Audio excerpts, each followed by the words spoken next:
She had nothing. He had everything, including enemies, who would use her to destroy him. 3 weeks. That's all it took for a quiet, invisible woman to walk into the most dangerous empire in New York and make the most feared man alive fall completely apart. But Victor Castellano is watching, and he knows exactly where Adrian Moretti is most vulnerable. How far will a man go to protect the woman he loves when love itself is the weapon being used against him? Welcome to a channel built for those who believe in the kind of love that survives the darkest storms. Mafia bosses who find their souls, families forged through fire, and hearts that refuse to give up on each other. Here's what this story teaches us.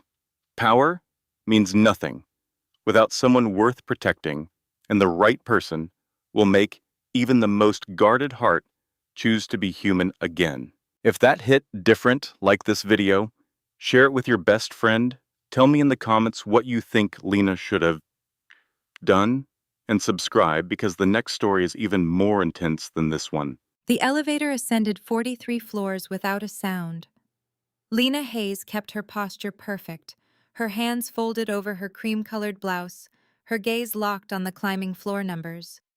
She had practiced this moment over and over in her tiny studio apartment. Smile professionally, shake hands firmly, no awkward staring, no tripping. She needed to be remembered as capable and nothing more. Being unseen meant being secure. It meant paying rent. The doors slid open silently, unveiling a vast office suite that seemed chiseled from obsidian and raw ambition. Massive windows showcased the Manhattan skyline as if it were a trophy. A sleek reception desk shone under soft lights, manned by a woman in a suit that almost certainly cost more than Lena's entire closet. "Lena Hayes," she announced, faking a confidence she desperately lacked. "I am the new executive assistant." The receptionist offered a perfectly vacant smile. "Mr. Moretti is waiting for you. Straight to the end of the hall. You will see the double doors. No need to knock." A knot formed in Lena's stomach, but she just gave a nod and started walking. The corridor felt endless and silent, broken only by the sound of her shoes on the imported tile. The walls were lined with abstract paintings, aggressive slashes of crimson and black that seemed more like threats than art. She walked by glass-walled offices where men in pricey suits murmured quietly, their gazes following her with detached curiosity. At the far end stood two imposing doors of dark, heavy wood. As instructed, she pushed them open. The office on the other side was enormous. A polished black desk was the centerpiece, giving its owner a godlike view of the city. One wall was covered in shelves of leather-bound volumes that looked as though they were actually read. The air carried a scent of cedar and something crisp, like the first frost of winter. And there, framed by the morning sun, was Adrian Moretti. Lena had seen his picture in the employee handbook, a sharp jawline, dark hair styled with practiced ease, and eyes the color of an approaching thunderstorm. But a picture is just a flat image. It cannot convey a person's real presence. When he turned toward her, the energy in the room completely changed. "You are early," he stated. His voice was quiet and steady, the type that commanded respect without any effort. "I make it a point to be on time, Mr. Moretti." "Adrian." He came around the desk with the smooth confidence of a man who owned every room he entered. "Everyone calls me Adrian." He stood taller than she had imagined, wearing a charcoal suit that looked custom-made for him. His top shirt button was open and his tie was just a bit loose, small details that, strangely, made him seem more intimidating. "Lena Hayes," she responded, offering her hand. Their handshake was solid, quick, and all business, yet his gaze lingered on hers for a beat too long, as if he were looking for something specific. "Your resume is quite strong," he remarked, letting go and returning to his desk. 3 years with Morrison and Associates, 2 with the Blackwell Group. Both high-stress jobs, and both your former bosses sang your praises. I value dedication, so that stood out. He pointed to a chair opposite him. "Sit." She sat, ankles crossed, hands in her lap, the picture of a composed professional. Adrian stayed on his feet, observing her so intently it made her skin crawl. Do you have any idea what my business is, Lena? You are the head of Moretti Capital. It is in private equity, venture capital, and major acquisitions. The company's interests are in technology, property, and medicine. That is what the public reads. A slight upturn of his lips, not quite a real smile. But what is it that you think I do? The question hung in the air like a challenge. Lena selected her response with care. I think you make bold moves that frighten other people, to even attempt. I believe you find potential where everyone else sees problems, and I believe you have no patience for failure. An interesting take. He strolled to the window, slipping his hands into his trouser pockets. And why should I believe you will not fail? Because I never repeat an error. He looked back at her, his head tilted slightly. Everyone errs, Miss Hayes. Then I will find new ways to err. This time, a genuine smile touched his eyes, if only for a second. You can begin right away. Your station is just outside, nearest to my office. You can find my calendar online, but it is always in flux. Meetings go over, appointments are dropped, crises arise. You must be flexible. I understand. My coffee is black, no sugar. I am not interested in small talk. We do not observe personal holidays here. If a call comes while I am with someone, say I am unavailable and get their information. If I am on the phone, do not disturb me unless there is a true emergency. Lena took out a notepad and began writing. I am often out of town, Adrian went on. The notice can be short. You will handle plans with my security detail, book my stays, and oversee all the arrangements. Any questions? Do you have any food allergies or preferences? He arched a brow. Why do you ask? You mentioned traveling. I will need to know for reservations or catered events. None. He gave her that same intense look again, as if he were trying to see right through her. Is there anything else? Your tie? Adrian's hand went to his collar automatically. What is wrong with it? Lena got up, placing her notepad on the seat. It is not straight. She closed the space between them in a single, impulsive move, her hands reaching for the navy blue silk. As her fingers grazed the material, expertly fixing the knot, she felt his warmth through the cotton of his shirt. That crisp, wintry smell was stronger now, a mix of cedar and a hint of smoke. There, she murmured, flattening the tie against him.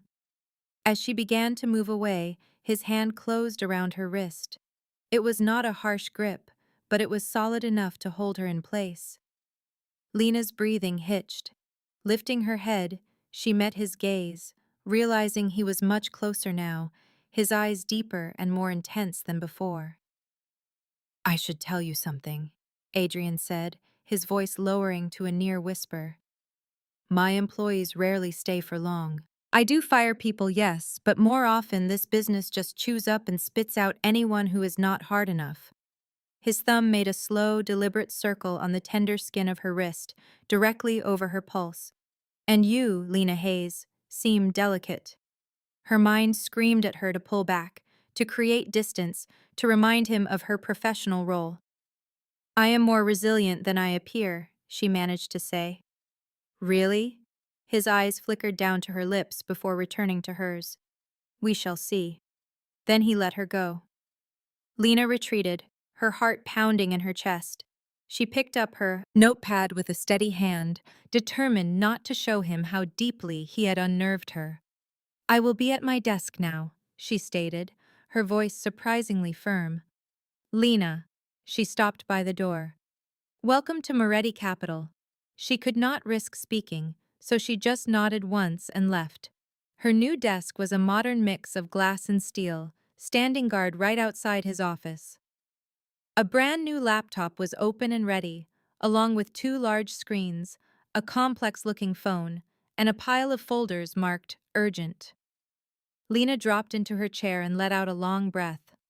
What in the world was that?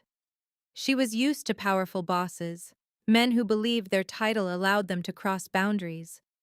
She had mastered the art of redirection and making herself inconspicuous to dodge unwelcome advances. But Adrian Moretti was different. He was not just a powerful man. He felt like pure danger in a designer suit. She could still feel the phantom pressure of his thumb on her skin. You must be the replacement. Must be the... Lena glanced up. A man was casually leaning on the corner of her desk. He was in his mid-30s with light brown hair, a fancy watch, and a grin that was probably very effective. Lena Hayes, she replied, the executive assistant. Marcus Chen, vice president of acquisitions. He offered a hand and she gave it a quick shake. So how is day one treating you? Has Adrian run you off already? Is that something I should expect? Marcus chuckled. A lot of candidates do not even get an offer. The man is demanding. So I am gathering. Got it. Here is some advice. Marcus lowered his voice, looking at Adrienne's closed door. Try not to take what he says to heart. He is not trying to be hurtful. He is just wired differently than the rest of us. Feelings are not his strong suit. Lena's mind went to how Adrian had gripped her wrist, the intensity in his eyes when he looked at her lips. Feelings are not his thing. Right, I appreciate the heads up, she replied, opening her laptop. Marcus did not leave right away. A few of us usually grab a drink on Fridays after work. You should join us. It is a good way to meet everyone. And to unwind. Maybe. Thank you. He offered another smile, tapping her desk before he left. Lena focused on the documents. The top folder was marked Bellamy Acquisition, a drug company Adrian was apparently trying to buy. She scanned the papers, seeing the expected profit, the agreement details, and the closing date. Her phone vibrated. It was an office message from Adrian. Conference room B, 5 minutes. She took a notepad and got up. Conference room B was 2 doors away, smaller than she had thought, designed for quiet meetings, not for show. Adrian was at the head of a long table, with 3 other men beside him. They all looked toward her as she came in. Gentlemen, this is my new assistant, Lena Hayes. Adrian pointed to a vacant chair. Sit. Take notes. She sat down, her pen ready. We were talking about the Bellamy deal, one man said, older with silver hair and a scar through his left eyebrow. The board is getting anxious. They feel you are pushing this through too quickly. The board fails to grasp leverage, Adrian answered coolly. Bellamy's stock is falling. Their chief executive officer just quit. If we hesitate, another buyer will snatch it up. Or the company gets back on its feet and the price climbs again, another man argued. He was younger and sharper, with the air of someone who enjoyed arguing for sport. It will not get back on its feet, Adrian said. Not with a Food and Drug Administration investigation about to happen. Lena's pen stopped. She looked up. What investigation? The sharp man asked. Adrian's smile was faint. The one nobody knows about yet. The room became silent. How do you know about that? The silver-haired man asked with care. I make it my job to know things before they hit the news. Adrian leaned back, his fingers forming a steeple. Bellamy has 3 weeks, maybe 4, before this story gets out. We buy now, ride out the difficult period, reorganize the business, and sell it off piece by piece in 2 years for 3 times what we bought it for. That is only if the investigation does not ruin them completely, the sharp man said. It will not. The violations are small. Filing mistakes, missed dates, a bad public image, but nothing illegal. The news will feature it for a week, and then find something new. Adrian's eyes moved to Lena, then to the men. We will vote tomorrow. I expect all of you to agree. It was not a suggestion. The men looked at each other, then agreed one by one. Good. Adrian stood up. Dismissed. They walked out, so Lena was alone with him. Any questions? He asked while buttoning his jacket. How did you learn about the investigation? I have sources that give me information. What kind of sources? His eyes locked with hers, and a small flicker appeared. Perhaps amusement, or maybe respect. The kind of sources you do not ask about. Well, that is not unsettling at all. Adrian's mouth twitched. You are quick, I appreciate that. But Lena, there are some things in this world it is better not to know. Believe me. She wanted to argue. She wanted to challenge him, demand honesty, and say that she could not work well if he kept things from her. But the look on his face made her hold back. Understood, she replied instead. Good. Get back to work. The remainder of the day was a blur. A constant flow of calls, messages, meeting invites, and problems that needed to be solved. A technology reporter wanted a statement on a new purchase. A city official's office phoned 3 times, asking for a return call. Marcus came by 2 times, pretending to drop off paperwork, but he was obviously trying to talk. By 6 o'clock, the office was nearly empty. Lena closed her eyes, looking at her monitor. You are still working. She startled, turning to see Adrian behind her desk. I just wanted to get your schedule set for tomorrow, she explained. It is past 6. Is there some rule about working late? No, but most people are eager to go home.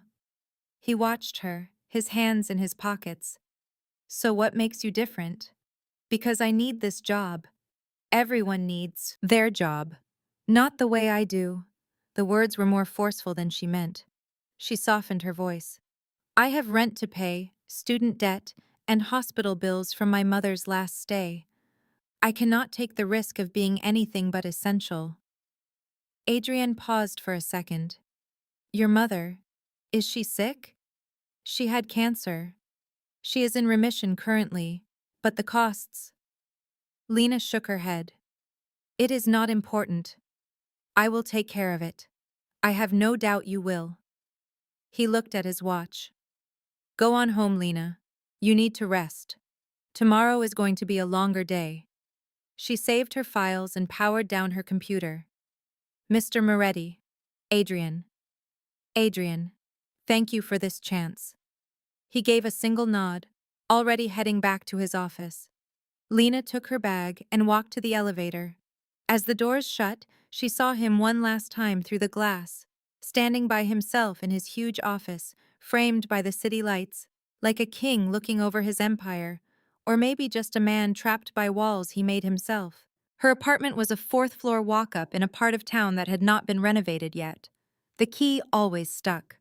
The heater made noises, and her neighbor's television was loud through the paper-thin walls. But it belonged to her, earned with her own money, no one to thank, and no hidden conditions.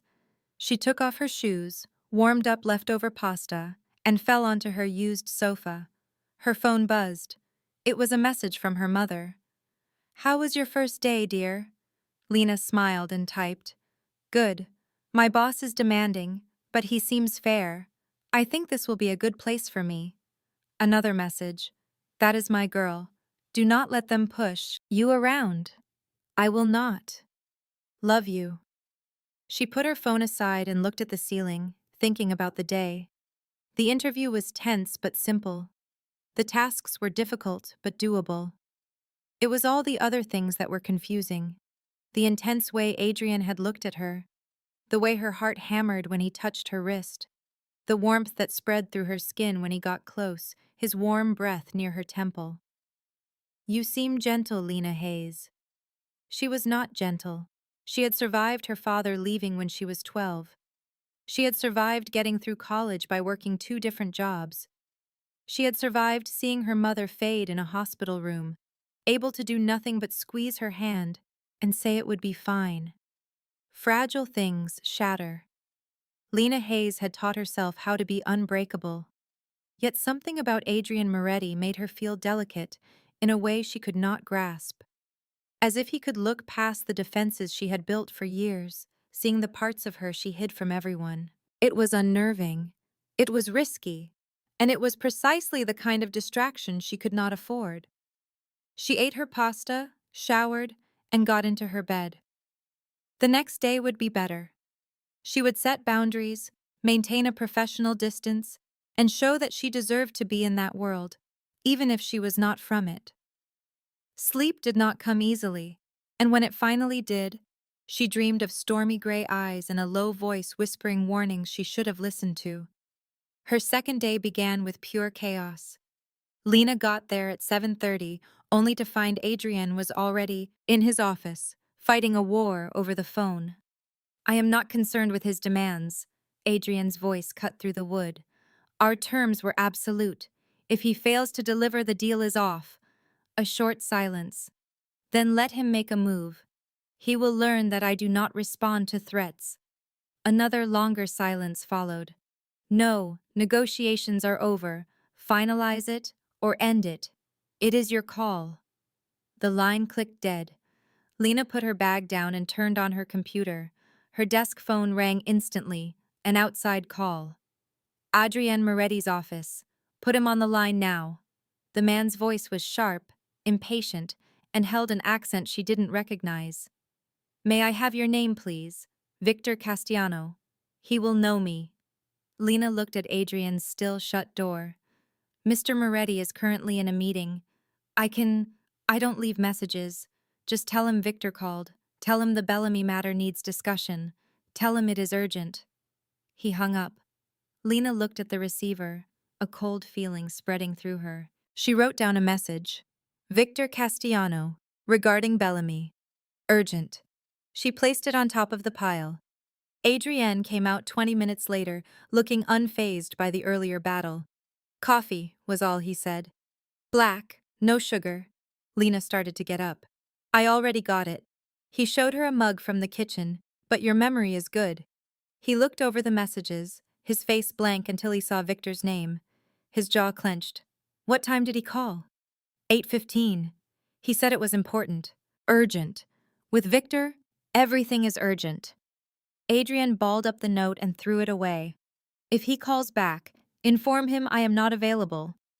For how long? Indefinitely. Lena paused. Is there anything I should be aware of regarding Victor Castiano? Adrienne looked directly at her, and she thought he might actually tell her something. Then his face hardened. He is a rival, a very determined one. Do not worry about him. But she was worried, because the way he said rival felt less like business competition and more like a promise of conflict. Her morning became a blur of appointments, a conference with investors, a planning session with the acquisitions group, and a difficult negotiation with Bellamy's lawyers. Lena took notes, managed files, answered phones, and discovered that Adrian operated at a furious speed that punished any hesitation. At noon, Marcus arrived at her desk carrying 2 sandwiches. Lunchtime, he said, placing one before her. You look like you need to eat. I have not had a chance. You have to make time. Adrian's pace is insane, but you cannot help him if you collapse. Marcus sat on the corner of her desk. So, how is your second day? Feel like you are trying to drink from a fire hose? He chuckled. Yes, that is pretty accurate. It becomes more manageable. You get into the rhythm, start anticipating what he wants. Is he always this intense? Always. I have watched him work for 72 hours straight on just 4 hours of sleep and still outmaneuver everyone. Marcus started on his sandwich. The man is a complete machine. Lena recalled how Adrian's hand felt on her wrist. The intensity in his gaze. Not a machine at all. Does he have any kind of personal life? She asked, trying to sound casual. Marcus arched an eyebrow. Getting curious already. I am just trying to figure out my boss. Adrian has no personal life. He has his work, and he has, Marcus paused, picking his words with care. Certain other commitments. What sort of commitments? The kind that occupy his time when he is not in the office. Marcus got up, wiping crumbs off his pants. Here is a tip. Do not go digging. Adrian prizes his privacy more than anything. Just do your work, stay out of the way, and things will be fine. He was gone before she could ask anything else. Lena only ate half her sandwich, her thoughts racing. Other commitments? What could that be? Family matters? Private investments? Or something else? Her phone buzzed. An internal call. Conference room A, Adrienne's voice commanded. Now! She grabbed her notebook and rushed down the corridor. Conference room A was bigger than B, with glass walls, sleek furniture, and a view that dwarfed the city below. Adrienne was at the head of the table with two men she had never seen. One was tall and built like a wall, with a calm that spoke of military experience. The other was older, with gray hair and observant eyes that missed nothing. "Lena, meet James and Robert," Adrienne said. "They are my security team. Security team, not bodyguards, not advisors. Security." "Ma'am," James acknowledged with a deep nod. Robert simply studied her, his face a complete blank. "We are putting new protocols in place," Adrienne explained. "James will tell you about access rules, emergency contacts, and threat assessment." "Threat assessment?" Lena echoed. "Just standard procedure." Adrienne's voice was dismissive, but his stiff posture suggested otherwise. "James." The big man came forward. "You will get a security badge for the executive floor, Mr. Moretti's office, and conference rooms A through D. Do not ever lose it. Do not let anyone borrow it. If you spot anyone on this floor who does not belong, you tell us right away. Okay. You are also getting a panic button.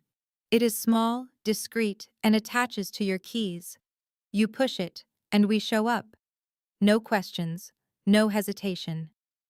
Lena felt a knot form in her stomach. Why on earth would I need a panic button? "Because men in this business acquire enemies," Robert said softly. "And sometimes those enemies do not mind who gets hurt." She turned to Adrienne. "Is there a specific danger I need to know about?" "No," he answered, a little too fast. "Then what is this for?" "It is a precaution, Lena. Nothing more." Adrienne's face was like stone. "James will explain the rest. I have to take a call." He left with Robert.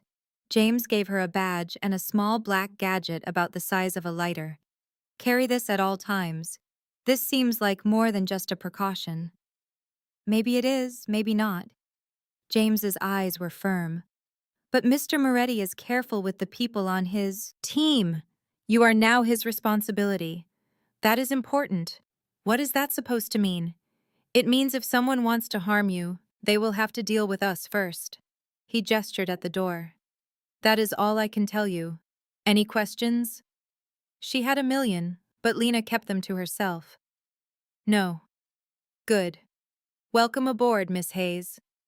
The rest of the day was a whirlwind of emails and scheduling problems. Lena changed Adrienne's appointments 4 times, arranged a dinner meeting uptown with his driver, and took 3 more calls from Victor Castellano, who grew more demanding each time. "Tell Adrienne that I am aware of his plan," Victor snarled on the final call, his accent getting thicker. "Tell him he will not succeed. I will give him the message," Lena replied calmly. "You do that, sweetheart, and you tell him that Victor Castellano has a long memory." The line went silent. Lena put the phone down, her hands shaking a little. She wrote down the message, went to Adrienne's office and knocked. "Come in." He was at the window again, phone pressed to his ear, speaking quickly in Italian.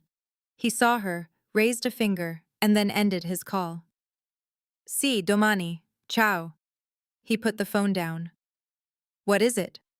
Victor Castellano called 3 more times. "He is persistent." What were his words? Lena told him exactly what Victor had said. Adrienne's face remained impassive, but a dangerous light sparked in his eyes. "Was there anything else?" "He called me sweetheart.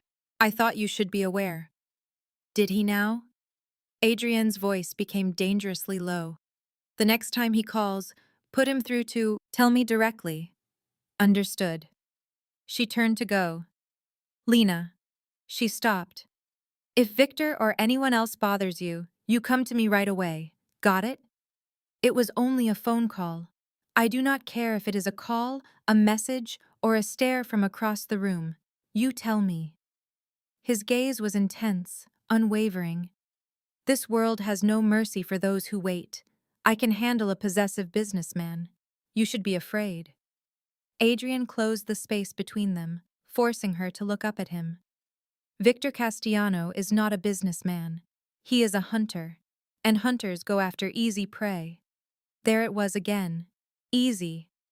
I am not easy, Lena said, her chin high. No.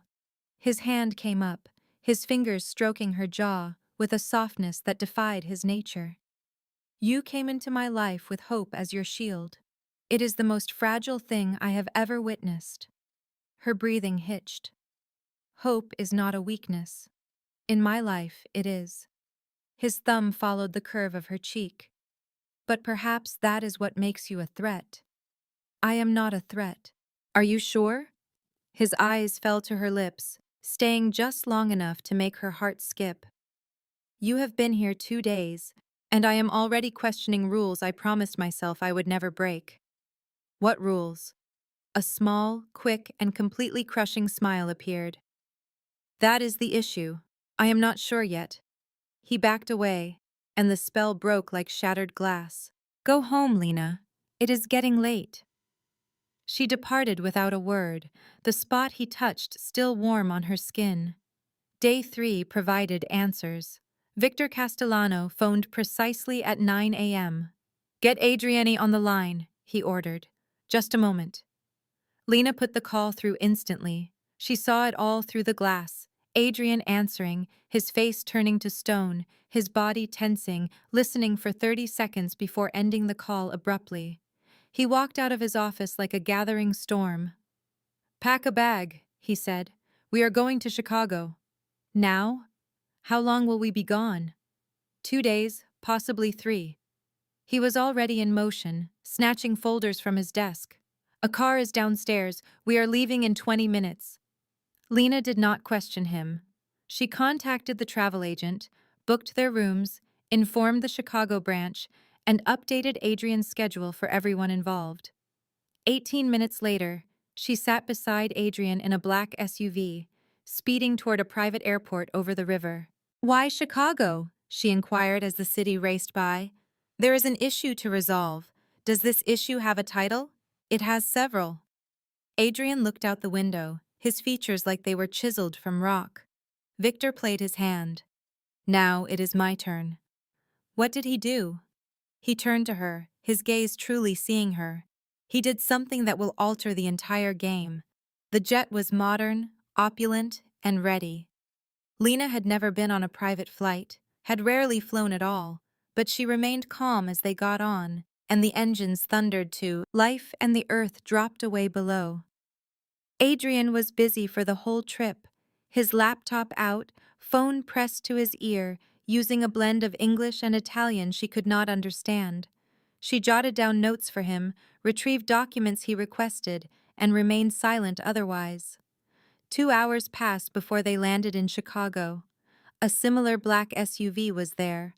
Another quiet driver. It was another city that felt like a game board, anticipating the next play. Their hotel was in the city center, chic and pricey, where privacy was the most valuable asset. Adrian booked them into connected suites, without a second thought about the price. Dinner is at 8, he informed her, as the elevator climbed to the 20th floor. Wear something professional. Who is the meeting with? You will see them, but you do not need to know them. Her suite was gorgeous, a king-sized bed, a bathroom of marble, and a view of the river. She quickly unpacked, showered, and then stared at her small selection of clothes, wondering what professional attire meant in his universe. She chose a simple black dress, classy and understated. She put on her only pair of heels and pinned her hair up. At 7:55, she tapped on the connecting door to his suite. When Adrian answered, she almost gasped. He wore a sharp black suit with a white shirt, unbuttoned at the collar. His hair was still wet, casually combed back. He was the image of temptation in fine clothing. His gaze swept over her, taking in every detail. That will work, he stated. There was something in his low, raspy tone that made her face grow warm. What is this place? You will see. It was a private restaurant, the type without a name on the door that only served a select clientele. Adrian entered as if the place belonged to him, which it might have. The host guided them to a secluded room at the rear. It was silent, dimly lit, and had a table prepared for 6. 3 men were already there. They all rose as Adrian came in, and Lena sensed the change in atmosphere, the way authority acknowledges itself. "Gentlemen," Adrian began, his voice calm, "I appreciate you coming on such short notice." Adrian. The senior man with gray hair and keen eyes offered his hand. "It has been a while, not long enough, Sal." Adrian gave his hand a quick shake. "You recall my colleague, Lena Hay?" Lena gave a polite smile, greeting each man. Sal, Marco, and a younger one named Tony, who seemed unhappy to be there. They took their seats, got some wine, and chatted about trivial things like the city and sports, but a heavy tension was present. "All right," Sal finally said, placing his glass down. "Victor Castigliano." "Indeed," Adrian answered. "He is causing a stir about Bellamy Pharmaceuticals. He can make all the fuss he wants. It will not alter the result." Marco leaned in. "He alleges you had inside knowledge, that you were aware of the FDA probe before the public. Victor can allege anything. That does not make it real." "It does not make it a lie either," Sal said, his look firm. "People have questions, Adrian, the sort of questions that bring investigations to formal inquiries. Let them inquire. They will come up empty. You seem very sure of yourself." "I am sure, because I have broken no laws." Adrian's smile was icy. "Victor, however." The men looked at each other. "What are you implying?" Tony said. "I'm implying Victor has been taking shortcuts for a long time, paying off officials, faking documents, and moving money through fake businesses. His entire enterprise is built on cheating." Adrian's tone was even, almost casual. "It would be unfortunate if anyone started examining that." A long pause. "This is a risky game you are playing," Sal said softly. "It is the only game worth playing." Adrian got up, fastening his jacket. "Victor asked for a fight. He is going to get one, but the outcome will surprise him." He glanced at Lena. "Our business is finished." She stood at once and followed him from the place. The SUV was parked outside. The drive to the hotel was silent. Inside the elevator, Lena finally spoke. "What was that about?" "I was stating my intentions." "You mean threatening to ruin Victor Castigliano?" "I was reminding him that intimidation works in both directions." Adrian's jaw clenched. "He believes he can frighten me. He is mistaken." The doors slid open. They proceeded to their rooms without a word. Adrian paused at her door. "You handled yourself well this evening," he commented. "But I did nothing." "Precisely. You were quiet, observant, and did not ask things you should not ask." His eyes met hers. "That is uncommon. You know nothing about me. I know you have the sense to make it in a world that devours people like you." He moved nearer. "I know it takes a lot to frighten you, and I know you are not being truthful when you claim you are not scared. I'm not. You are." His hand lifted, his fingers gently touching her hair. "And yet, you remain. That requires bravery." Her heart pounded. "Adrian." "Go to bed, Lena." His voice was hoarse and tight. "Before I change my mind." He spun around and vanished into his room, the door shutting softly behind him. Lena remained motionless, her skin on fire, her thoughts in a whirlwind. What on earth am I involved in? She had no idea, only that she was in too deep. Worse, she realized she had no desire to escape. Sleep did not come for Lena. She rested in the huge bed, looking at the ceiling, thinking about Adrian's comments, the warmth of his hand, and the strained sound in his voice when he urged her to go to bed before he stopped her. Her entire body felt electric, buzzing with an energy that was not about her career, but completely about the man in the next room. This was an error. She was as sure of it as she was of her own existence. An entanglement with Adrian Moretti, or even the thought of one, would only lead to pain. A man like him did not have relationships. He had deals and strategic moves, brief partnerships that suited his needs and were then discarded. But there was a vast difference between knowing a fact and truly feeling it.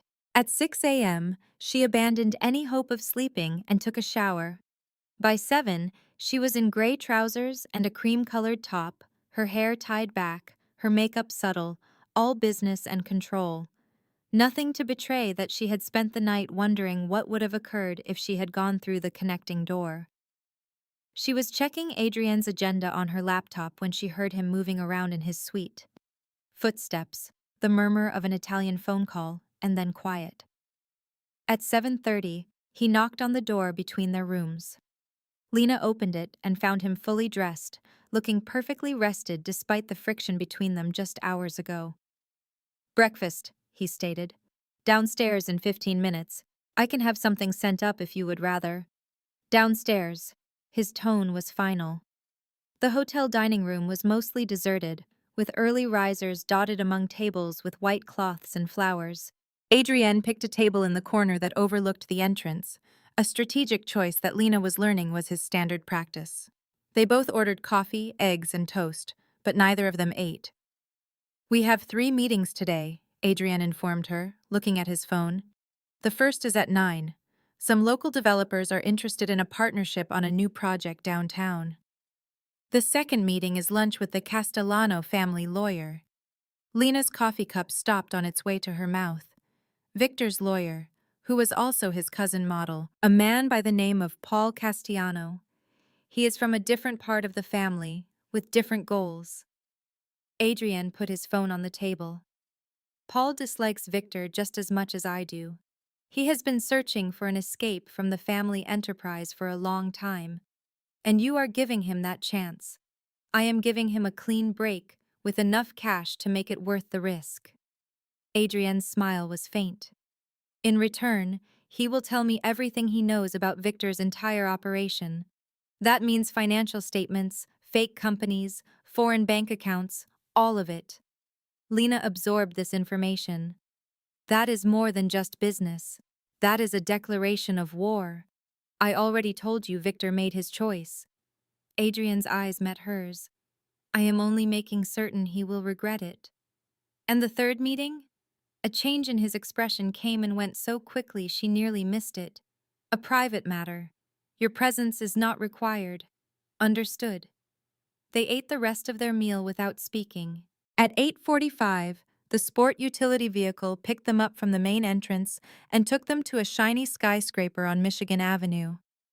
The property developers were just as Lena had pictured. 3 men in their 50s wearing costly suits, with well-rehearsed smiles and egos big enough to fill the room 2 times over. Adrienne was brilliant. He spent more time listening than talking, asking sharp questions that revealed the flaws in their plan, and striking a deal that left them feeling like they had won, when in reality, they gave him everything he desired. By 11, the deal was outlined. By 11:30, the paperwork was being drawn up. By 12 o'clock, they were riding back in the sport utility vehicle to a restaurant on the north side. Paul Castellano was the opposite of his cousin Victor. While Victor was hot-headed and impulsive, Paul was calm and strategic, a man who survived his dangerous family by being smarter and quieter than everyone else. He rose as they came in, shaking Adrienne's hand with the exhaustion of a man who knew he was grabbing a razor blade but had no other choice. "Adrienne, thank you for coming." "Paul," Adrienne nodded toward Lena. "This is my assistant, Lena Hayes." Paul's handshake was quick, but his eyes were kind. "Ma'am." They took their seats, ordered food, and made small talk that felt like tiptoeing through a minefield. At last, Paul leaned back. "You understand what you are asking of me." "I do. My family will never forgive me for this." "Your family stopped being yours when Victor began using them to hide his crimes."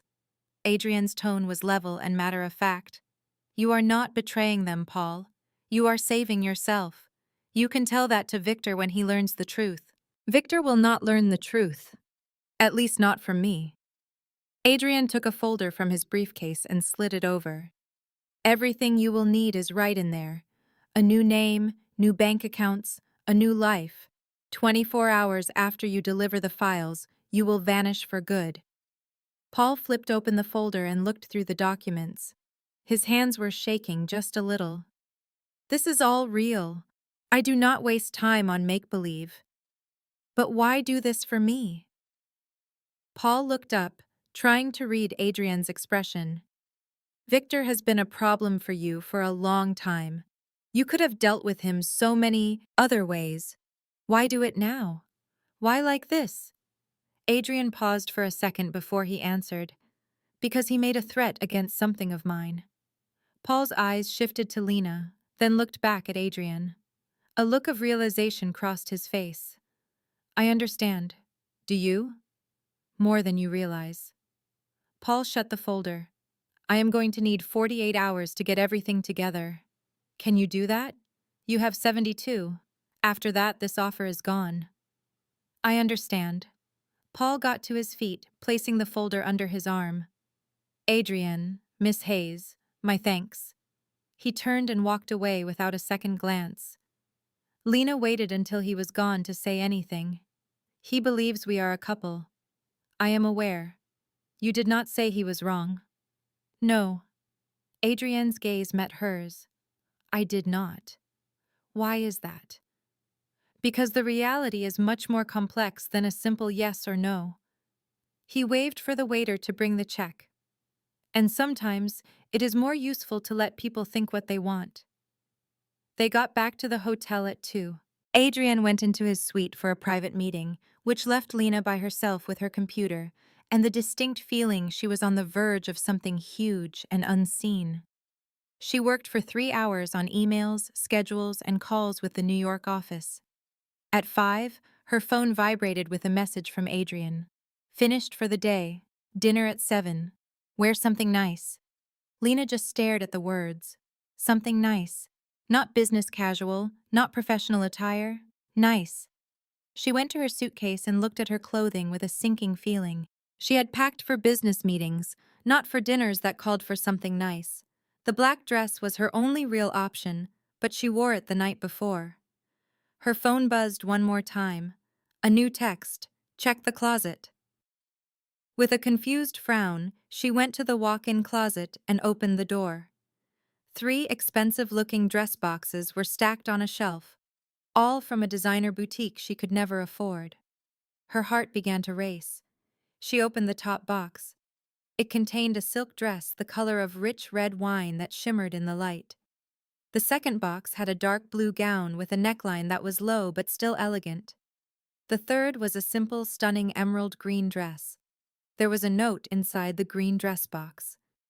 Please choose the one you like best. Lena sat on the bed, looking at the dresses. This was not right. It was far from right. Bosses did not buy their assistants $1,000 dresses. This went against every rule of professional conduct. She needed to give them back, to walk right through the connecting door and inform Adrian Moretti she was not an object for sale or some prize to be won in his games. But instead, she took the emerald dress out of the box and held it up to herself in front of the mirror. It was flawless. She hated how flawless it was. At 6:30, she showered and put on the dress. It fit as if it were custom-made for her, which she suddenly realized it likely was. Adrian must have found her measurements. That idea should have made her feel uneasy. Instead, it sent a tremor ran through her, but it was not from fear. She let her hair fall freely, put on her makeup meticulously, and slid into the high heels from New York. At 6:55, she tapped on his connecting door. Adrian opened it instantly, the words he had ready catching in his throat. He was in a dark suit that made his eyes seem almost silver in the dim light. His hair was slicked back, his jaw clean-shaven.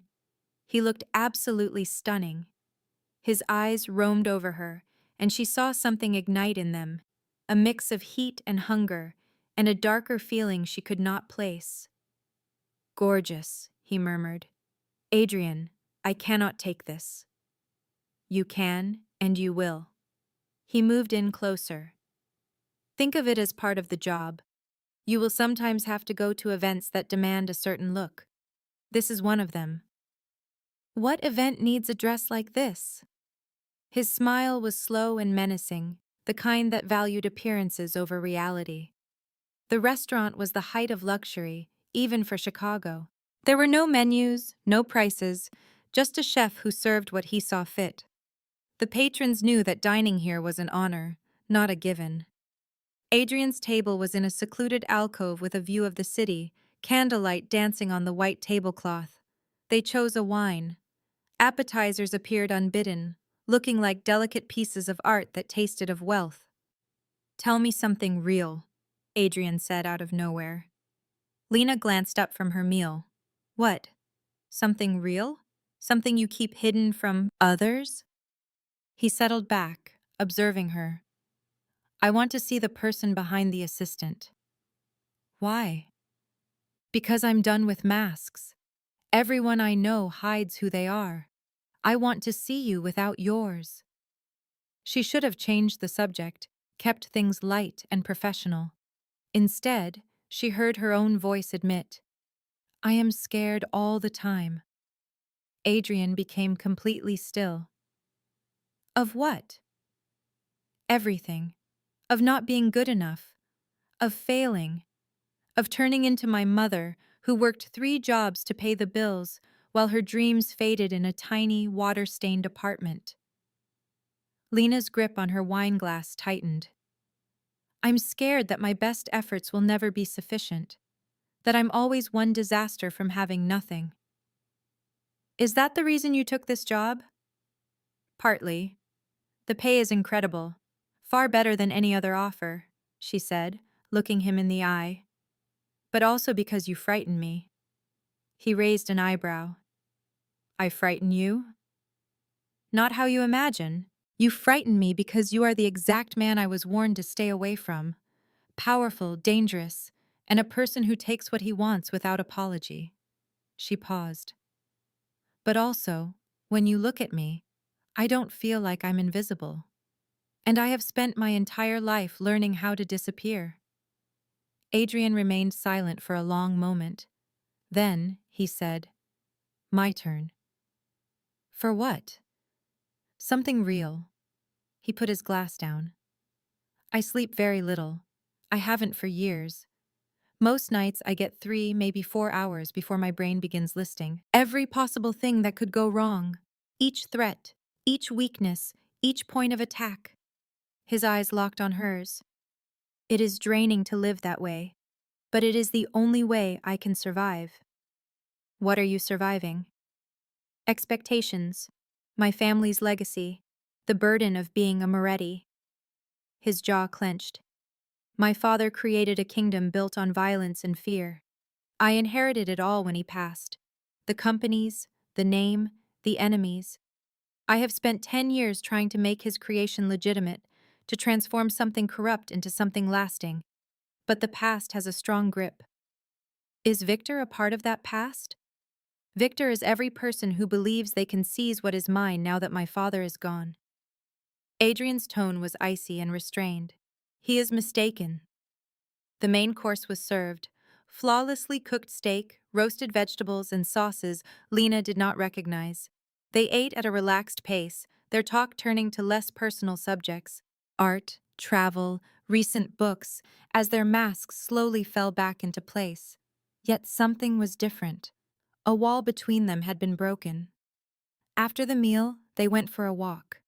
Downtown Chicago sparkled all around them, with the river mirroring the city lights like scattered jewels. Adrian's hand rested on the small of her back, guiding her through the crowd with a casual possessiveness that she surprisingly did not mind. They paused on a bridge above the water. "I have something to tell you," Adrian said.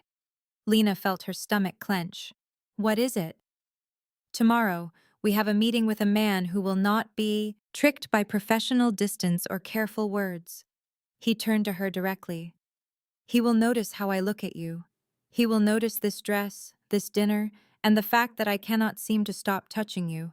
And he will exploit it." "Who is this man?" "His name is Dmitry Vulov. He controls the Eastern European organization that handles half the drug distribution on the East Coast. He is looking to partner on the Bellamy deal." Adrian's face was stern. "He is also ruthless, paranoid, and incredibly dangerous. If he senses you are a vulnerability, he will use it. Then why am I coming? Because leaving you behind would create even more suspicion. And because, he paused, his jaw tense, because I need you in my sight until this is done. What is this, exactly? A war, he said, as if talking about the weather. Victor is not going to surrender. Paul's intel will wound him, but not defeat him. He will eventually strike back, and when that happens, anyone I am close to becomes a target. Lena's breathing hitched. You believe he would target me? I believe he would target anyone he thinks I have feelings for. Adrian's hand came up, cradling her cheek with a softness that defied everything else about him. And I am beginning to have feelings for you, far more than I should. Her heart pounded in her chest. Adrian, I know this is crazy. I am your employee. I have been here for less than a week. There are 1,000 reasons this is a horrible idea. His thumb brushed against her bottom lip. But I can't bring myself to care about a single one of them. What are you trying to say? I am saying that I want you, Lena. I have wanted you since the moment you adjusted my tie and saw me as a man, not a monster. His voice lowered to a near whisper. I am saying that if you ask me to stop, I will. But if you do not, he left the thought unfinished. He did not have to. Lena knew she needed to pull away. She should bring up professional conduct, power imbalances, and all the valid reasons this was a disastrously bad choice. Instead, she stood on her toes and kissed him. Adrian stiffened for an instant, perhaps from surprise or disbelief. Then his hands were tangled in her hair, drawing her in, and he kissed her back with a force that left her breathless and robbed her of all reason. He tasted of wine and risk and something else she could not identify. His mouth was hot on hers, insistent and possessive, and nothing like the late-night fantasies she had allowed herself. When they finally separated, both breathing heavily, Adrian's eyes were like molten gold. My room, he said hoarsely. Now. Adrian, unless you want me to take you right here on this railing for everyone to see. My room. Now. A wave of heat washed over her. She nodded. They hardly made it to the hotel. In the elevator, Adrian's mouth moved to her neck, his teeth lightly grazing her sensitive skin and making her gasp. His hands gripped her waist, holding her steady while she shook. The suite door was barely shut before he was on her again, pressing her to the wall, kissing her as if she were oxygen and he had been starved of it. Lena's fingers struggled with his jacket, sliding it from his shoulders.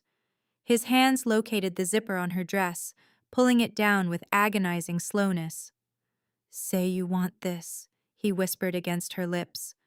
I want this. Say you know what this means. I don't care what it means. She leaned back just enough to look into his eyes. I want you, Adrian. Only you. Something in his face broke. The rigid control he wore as armor shattered, showing the man underneath. He was raw, hungry, almost desperate. He lifted her into his arms, and she wrapped her legs around him as he walked her to the bed. The emerald dress dropped to the floor. His shirt came next, then his belt and pants, until nothing remained between them but heat, desire, and the certainty that this one act changed everything. He was surprisingly tender at first, his hands exploring her body as if committing every curve and every scar she hid to memory. But when she arched up to him, her nails digging into his shoulders, something inside him broke free. The control was gone. What came next was a relentless, all-consuming fire so intense that Lena lost track of her own name, her location, and everything but the feeling of him moving inside her and the sound of her name on his lips like a prayer. Later, they were a tangle of limbs, sweat drying on their warm skin, their hearts still pounding. Adrian's fingers drew idle circles on her shoulder. Are you all right? Better than all right. Lena tilted her head to face him. Are you trying to understand what I just did? Having regrets? No. He drew her in closer. But this makes everything more complicated. Things were already complicated. A fair point. He was silent for a second. Lena, there is something you need to grasp. My world, the one that is real, not the clean version people read about, is a dangerous place. People get injured, people die. And now that you are, he trailed off, looking for the right phrase. Now that you are mine, that danger includes you. I am not yours. His arm wrapped tighter around her. Are you not? She knew she should object. She should tell him one night did not mean he owned her, that she was her own person, and he could not just claim her like some possession. But as she lay there in his arms, feeling more secure than she had in a long time, the words just would not come out. What is the plan for tomorrow? She asked him instead. Tomorrow, we have a meeting with Dmitri. We will act our parts. We will convince him that this is real. Is it not? Adrian's hand gently cupped her face, making her look him in the eyes. I do not know for sure, but I want it to be. They got very little sleep, as they could not stop touching one another, as if staying in physical contact would protect them from the storm that was approaching. When Lena fell asleep just before sunrise, Adrian's arms were still holding her, his breathing warm on her hair. She awoke to find him already up and dressed, standing by the window and talking on his phone. I do not care what he wants, Adrian was saying. The terms are firm. He can either accept them or walk away. A brief silence. Then let him walk away. We have other choices. He hung up the phone and turned, seeing that she was awake. Morning, he said. Hi. Lena sat up in bed, holding the sheet against her body. In the daylight, with some space between them, the night before seemed like a dream. Was that Dmitri on the phone? No, that was a different issue. He came over and sat on the side of the bed. How are you feeling this morning? Honestly, I am terrified. Of me? Of this? Of what this all means? Of what will happen when we are back in New York and facing reality? She looked him in the eyes. Of what Victor will do if he discovers this. Victor will not lay a hand on you. I give you my word. You cannot promise that. I can, and I am. He reached for her hand. Lena, I understand this is moving quickly. I know this is crazy, but I was serious last night. You are mine now. In my world, that means something. It means I will protect you. It means if anyone tries to hurt you, they have to get through me first.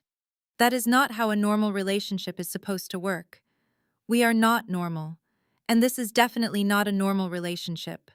He gave her a wry smile. But it is what we have.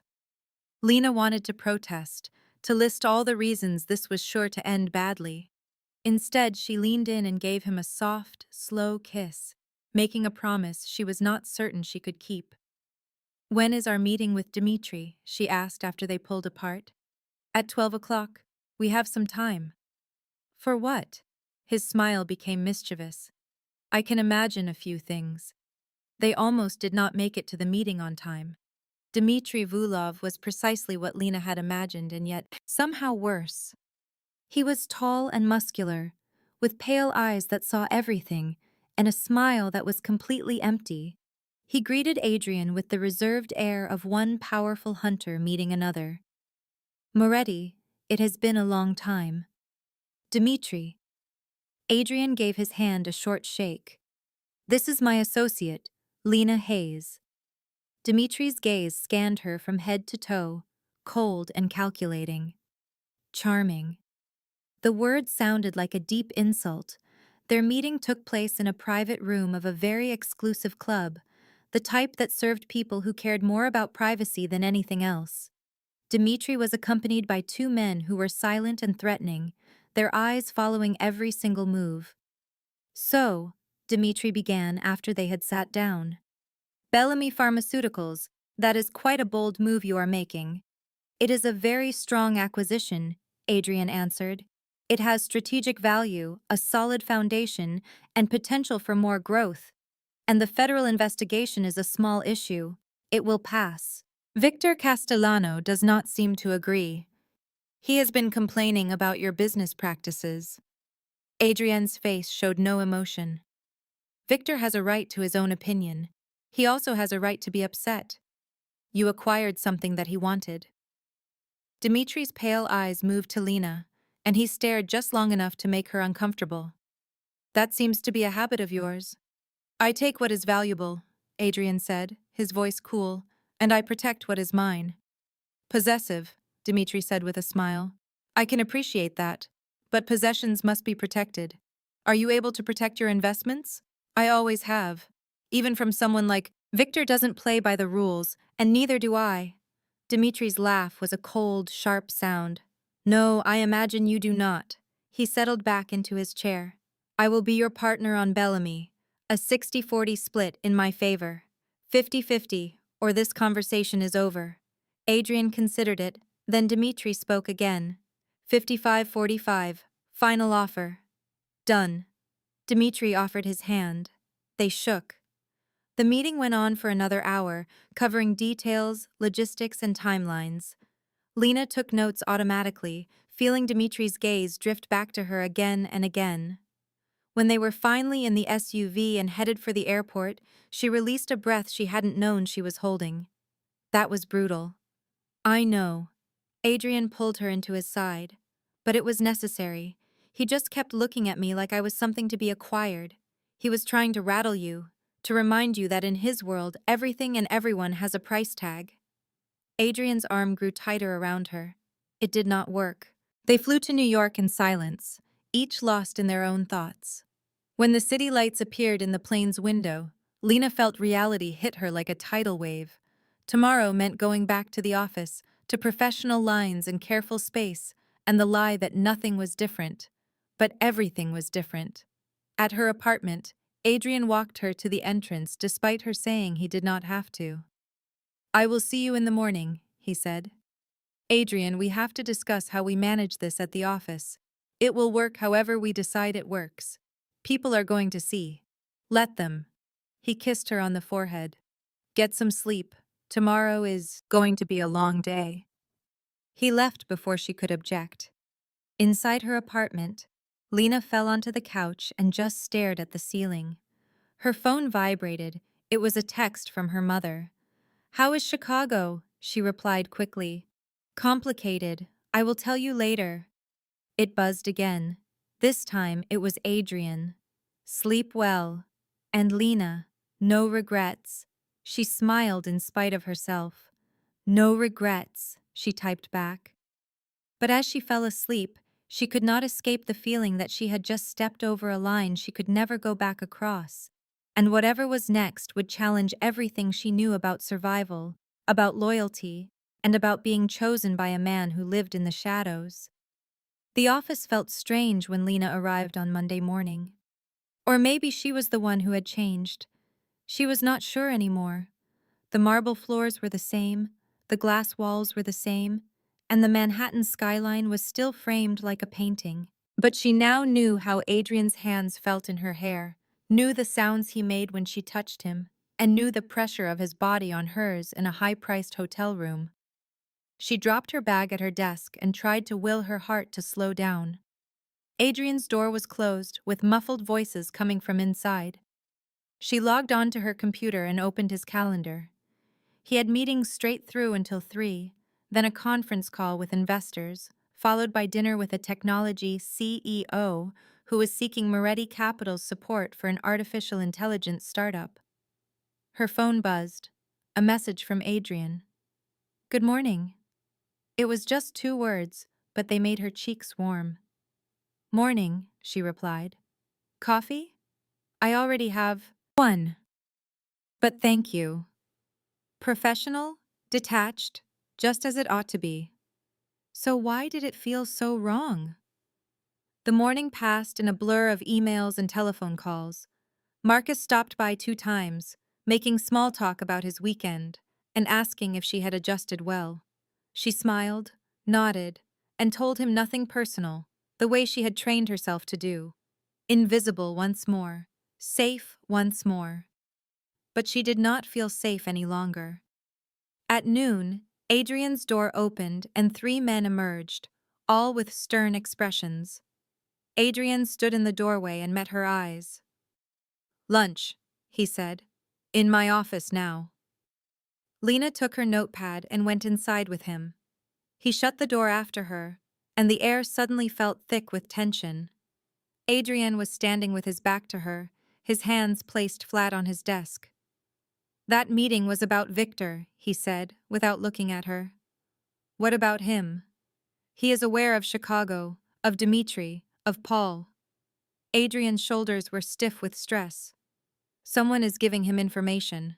Lena's stomach tightened. A mole? It has to be. There are too many specifics for it to be a coincidence. He turned to look at her, and the intensity in his eyes made her hold her breath. I need to know who I can believe. You can believe me. Can I? The question was not an accusation, but simply weary, as if he had asked it too many times and had given up on the answers. Everyone says that, until they do not. She closed the space between them, getting close enough to feel his warmth but not touching. I am not everyone. No, you are not. His hand came up, his fingers lightly tracing her jaw. You are the woman who is going to get hurt because I was selfish enough to want you regardless. I can take care of myself. That is what concerns me. You believe you can, and perhaps you can. But this world does not care about your strength, Lena. It chews people up. His thumb stroked her lower lip. And I have just put a target on your back by claiming you as mine. Then unclaim me. I cannot. Even if I wanted to, and I do not, it is far too late. Victor knows. Dmitri knows. Everybody that matters is aware that Adrian Moretti cares for his assistant, which makes you leverage. Lena's pulse quickened. What are you saying? I am saying that you require protection. Real protection. Not just James and Robert tailing you from a distance. Adrian's jaw was tense. From today on, you do not go anywhere by yourself. Someone will bring you to work. Someone will bring you home. You will not ride the subway. You will not walk in the park. You will not stray from authorized routes. That is ridiculous. That is the situation. His hands cupped her face, compelling her to look at him. I will not lose you because I was too proud to notice the danger. Not you. The sheer terror in his voice shook her. This was not the cold, calculating executive she had met 2 weeks prior. This was a man terrified of losing something he had just discovered. Okay, she breathed. Okay. He kissed her then, a kiss that was hard and possessive and desperate, as though he was trying to brand her with his presence. When they parted, both out of breath, Adrian pressed his forehead to hers. I must find the leak, he said softly. And when I find them, I must set an example. You understand that, right? What kind of example? The permanent kind. Lena's stomach churned. She understood what he was saying. She understood that in Adrian's world, betrayal carried penalties that did not include meetings with human resources or a final paycheck. Does it have to be that way? She asked. Yes. Because if I show any weakness now, if I allow someone to betray me and escape without consequence, it shows everyone else that I am weak, that I can be taken advantage of. His gaze was hard and unyielding. I cannot allow that. Not while Victor is circling and Dmitri is watching and a dozen other sharks are waiting for me to falter. This is the world you inhabit. This is the world I survive in. There is a distinction. He backed away, creating a gulf that felt enormous. I will not apologize for it, but I will shield you from the worst of it for as long as I am able. A knock on the door cut them off. Adrian's face instantly became a blank slate, the professional mask snapping back into position. Come in. Marcus walked in, a tablet in his hand. Sorry to bother you, but the Bellamy board has approved the acquisition. The documents are being prepared. Excellent. Arrange a press conference for Friday. I want this news out before Victor can control the narrative. Adrian's voice was strictly business. There was no sign of the vulnerability he had displayed just moments earlier. What else? Paul Castellano called. He says the files are ready to be picked up. Adrian's eyes flickered to Lena, then returned to Marcus. I will deal with it personally. Schedule a meeting for this evening. somewhere with lots of people, lots of potential witnesses. On it. Marcus exited, pulling the door closed. Adrian faced Lena. I need you to stay late this evening. For the meeting with Paul? No, you are staying right here in this office, with James right outside the door. His voice allowed for no debate.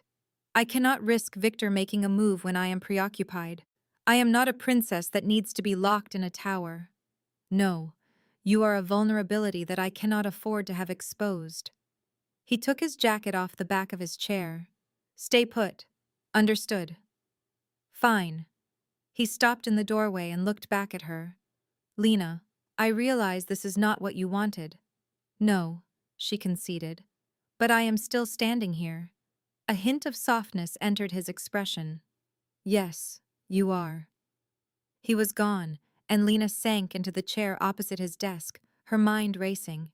2 weeks prior, she had been invisible, safe, and alone, but being overlooked was its own kind of shield. Now, she was caught in a conflict she barely grasped, claimed by a man who thrived in the dark, and circled by dangers she could not anticipate. And the strangest thing was, she did not want to escape. The afternoon moved at a snail's pace. Lena managed emails and scheduling problems, keenly aware of James standing guard outside Adrian's office like a soldier. At 6 o'clock, the floor emptied out. At 7, the cleaning crew began their shift. By 8 o'clock, she was alone, except for James and the low drone of the building's air conditioning. Her phone buzzed. A text from Adrian. Meeting was successful, Paul came through. I am on my way back. Good, she wrote back. How are you doing? She was restless, but she was safe. A new text arrived. Dinner is on me. A faint smile appeared as she ordered Italian food from a place nearby. Pasta and tiramisu, something sweet to counter the anxiety inside her. 20 minutes later, the food came. She ate at his desk, staring at the city lights and how unreal her world had become. Her phone buzzed with an unknown number. A strange impulse made her answer it. Miss Hayes. The voice was slick and accented, with a familiarity that made her shiver. We have not yet been introduced. I am Victor Castellano. Ice flooded Lena's veins. How do you have this number? I make it my business to know things. Like how you are alone in Adrian Moretti's office eating pasta from Rossini's and likely wondering about my call. He paused. Am I wrong? Her eyes shot to the window, feeling suddenly watched. 43 floors up, surrounded by glass and light. An easy target. What do you want? Just to talk. Victor's voice was deceptively friendly. Adrian and I have our issues, but you are new to this. You are an innocent. I would hate to see you caught in the crossfire of his poor choices. I can look after myself, can you? To me, you look like a pawn in a game you do not even see, moved by a man who is an expert at sacrificing pieces to win. Adrian would not do that. Would not what? Use you? Get rid of you when you are no longer an asset? Victor gave a soft, cold laugh. Ask yourself, Miss Hayes, why did he hire you? Of all the people available, he chose you.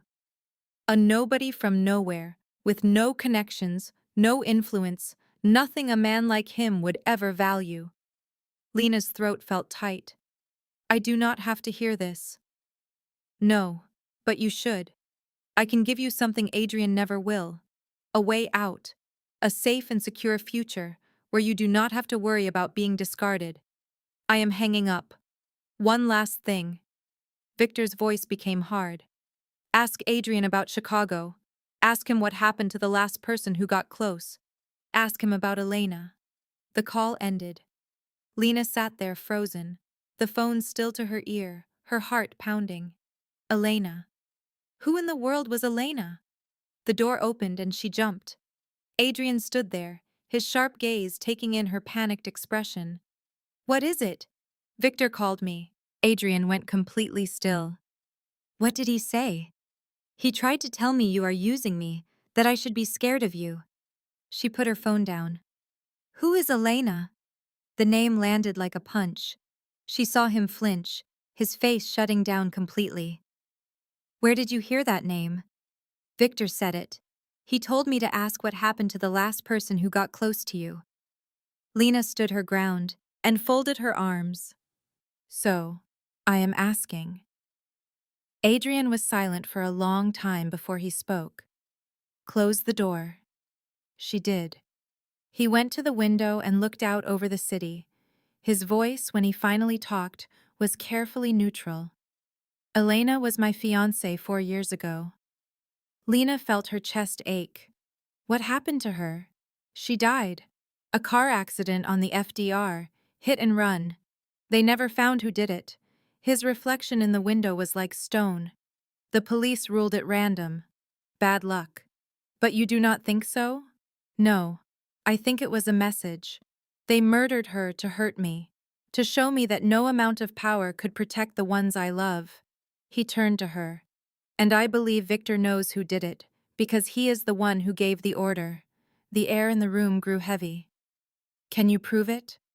No. If I could, he would be dead. Adrian's voice was flat. But I know it. Just like I know he is using you against me right now. I know that if I show any weakness, he will do to you what he did to her. Adrian, I should let you go, fire you, pay you, and get you far away from this mess before it destroys you. He walked toward her, his hands in tight fists. But I cannot. I am too selfish, too broken, too desperate for something real in a world of lies. Lena's throat ached. I am not leaving. You need to. I am not. She stepped forward, closing the gap between them. You do not get to make my choices. I am a grown woman, and I see exactly what I am getting into. You do not understand. You cannot imagine what he is capable of. Then tell me. Stop trying to protect me from the truth and just tell me everything. Her hands rested on his chest, feeling his heart race. You want me to be with you? Then trust me with the whole story, the good, the bad, and the parts you think will scare me off. Adrian looked at her, and something inside him seemed to break. He pulled her into a crushing hug, holding her so tight she could not breathe.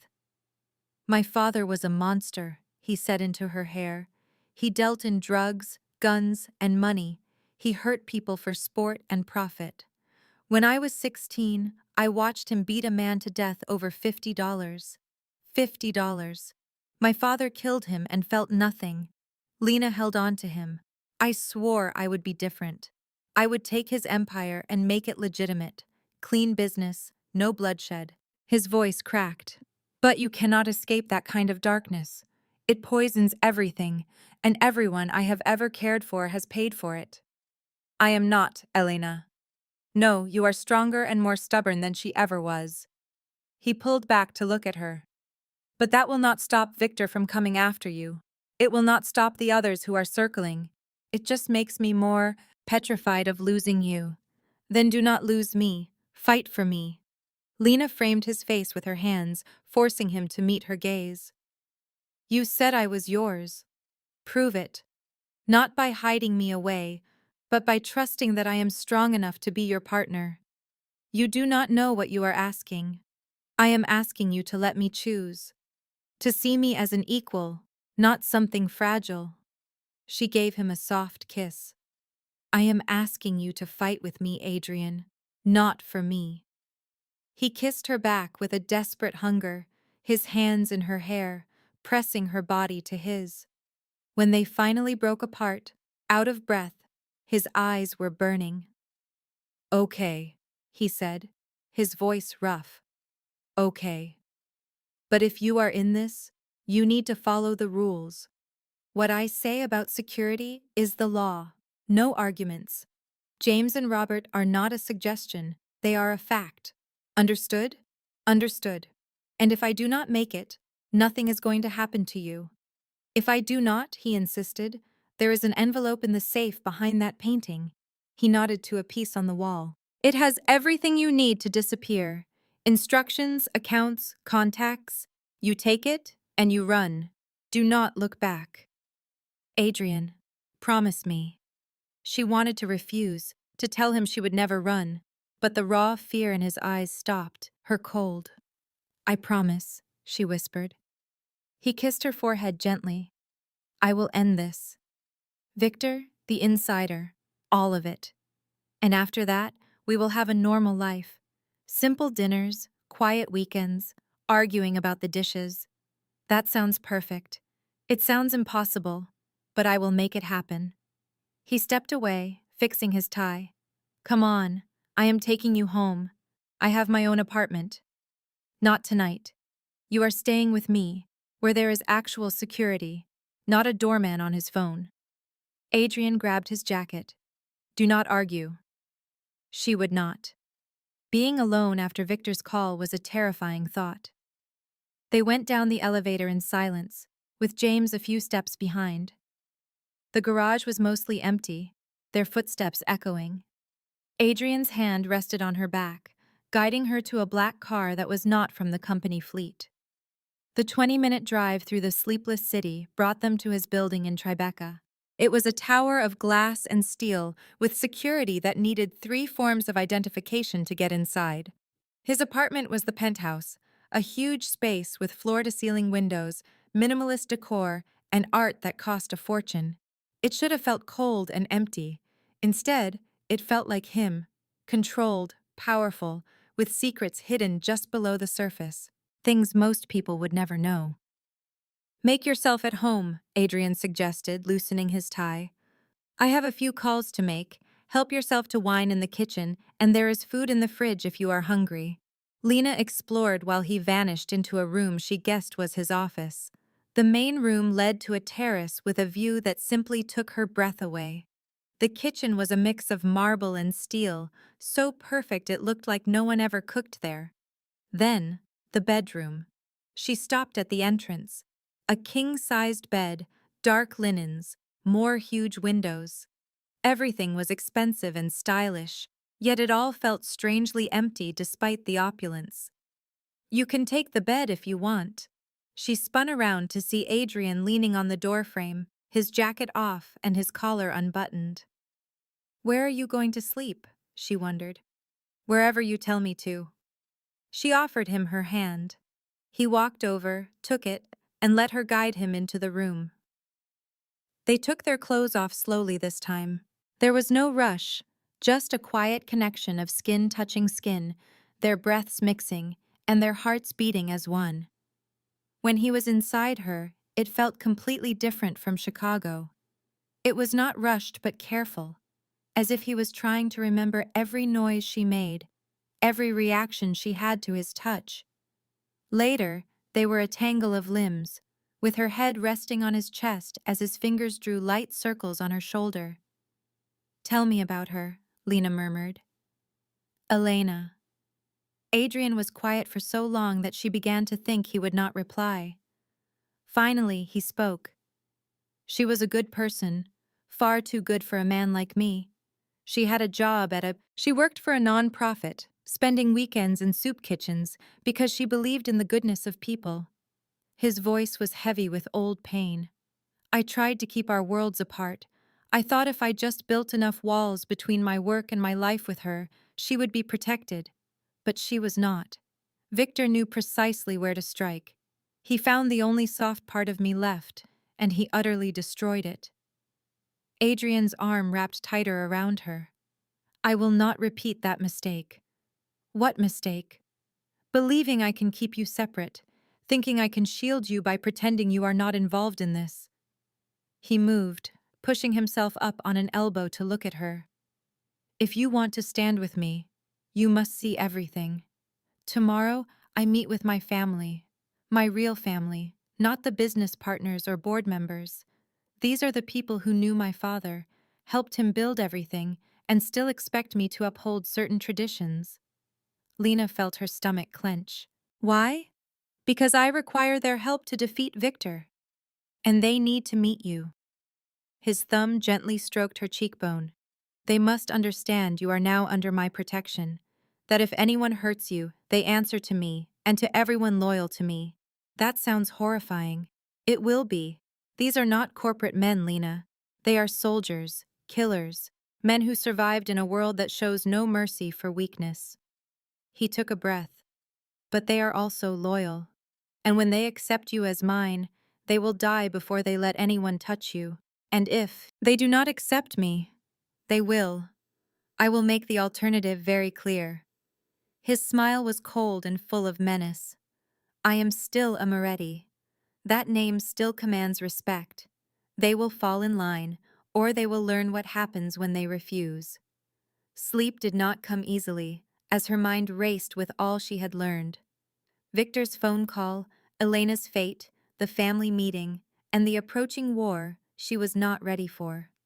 Yet, held in Adrian's arms, hearing his steady heartbeat, she experienced a feeling she had not known in years.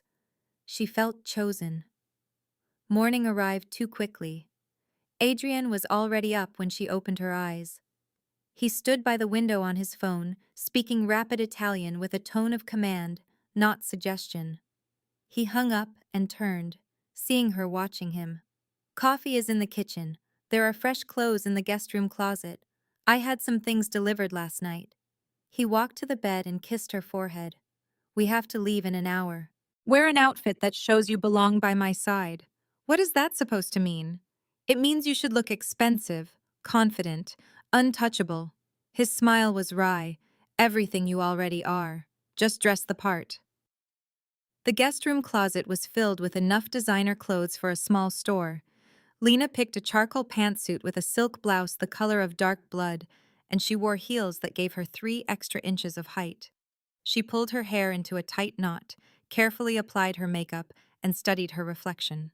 She looked dangerous.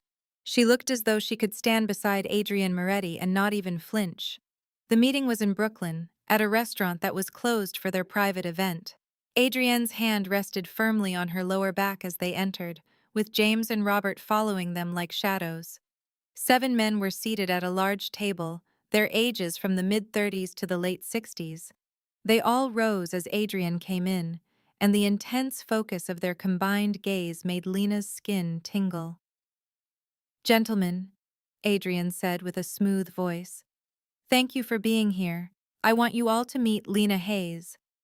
The oldest man, with gray hair, a scarred face, and eyes that had seen far too much, stepped toward them. "Miss Hayes, my name is Sal Russo. I was a friend of Adrienne's father." "Mr. Russo." Lena took his hand, her grip strong. "Please, have a seat." Sal motioned toward the table. "We have a lot to talk about." The next 3 hours were a careful negotiation hidden within a conversation. Adrian explained his plans to handle Victor, the proof Paul had gathered, and the allies he had secured.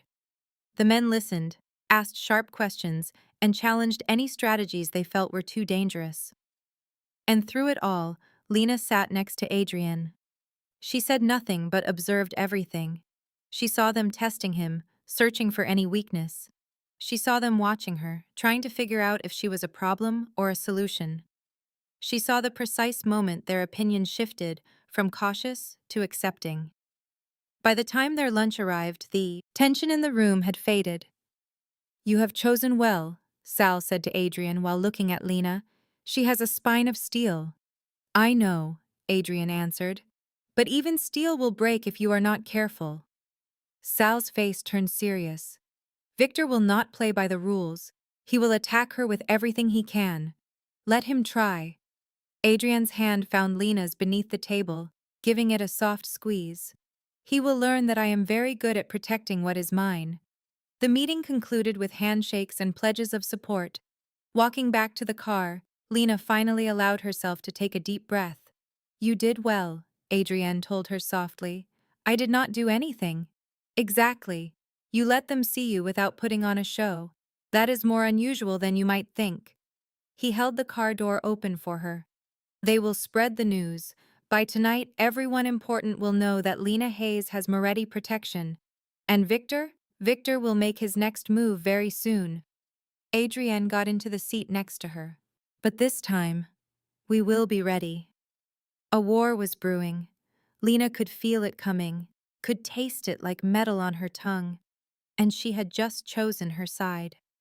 Victor acted 48 hours later at a charity gala Adrienne had planned to go to for months. It was a black tie affair at the Metropolitan Museum. 500 of New York's wealthiest citizens gathered to sign checks and pretend they cared about art. Adrian had reserved a table months before. It was good for his image, great for networking, and the kind of public appearance that showed everyone he had left his father's world behind for legitimate success. Lena was in front of a mirror in Adrian's penthouse, fixing the gown he had sent over that afternoon. The dress was a midnight blue silk that followed her every curve before flowing to the floor. The back was cut daringly low, while the neckline was just high enough to be proper. She looked like she belonged in his world. This thought should have made her happy. Instead, it made her feel sick to her stomach. "You are thinking too loud," Adrian said, standing in the doorway. She caught his gaze in the mirror. He was in a tuxedo that made him look like a star from an old Hollywood movie. He was both stunning and completely out of reach. "I am thinking about Victor," she confessed. "I am thinking about what will happen when he sees us in public together. He is already aware that we are together. This just makes it official." Adrienne walked toward her, fastening a diamond necklace around her neck. "This is exactly what I want. Let him see that I am not trying to hide you.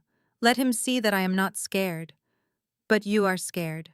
His hands paused on her shoulders, terrified, but fear does not alter what must be done. The necklace felt cold and heavy on her skin. She touched it lightly, watching the light reflect off the gems. "This is too much," she said. "It is armor. The same as the dress, and the same as the security team waiting downstairs." His lips gently brushed her temple. "You are entering a room full of predators tonight. I need them all to believe you are untouchable." "I am not untouchable." "No, but they do not have to know that." He turned her around to face him, his eyes serious. "Now listen to me. Tonight, Victor may try to talk to you. He might attempt to get you alone for a chat, maybe offer you a drink, and make it look completely innocent. No matter what he does, you do not go anywhere with him. You remain in plain sight, you stay with other people, and you stay by my side. You believe he would try something at a public gathering? I believe he is desperate enough to try anything." Adrian's jaw was set. "Paul's files were released to the press this morning. Federal agents are already asking questions about shell corporations and offshore bank accounts. Victor's entire operation is collapsing, which makes him more dangerous than he has ever been." Lena's breath hitched. "You leaked the information from Paul. I made sure it got to the right people." His smile was like ice. "Victor wanted a war. So I am giving him one. He cannot win."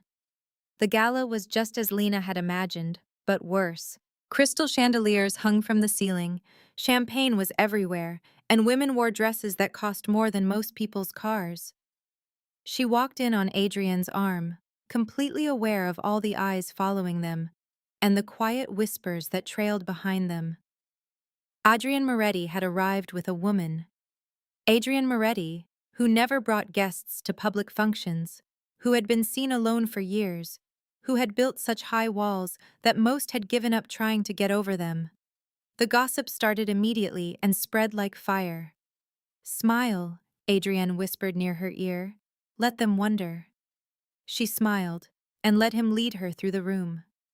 People approached them in steady waves: business partners, lifelong family friends, and social climbers looking for an in.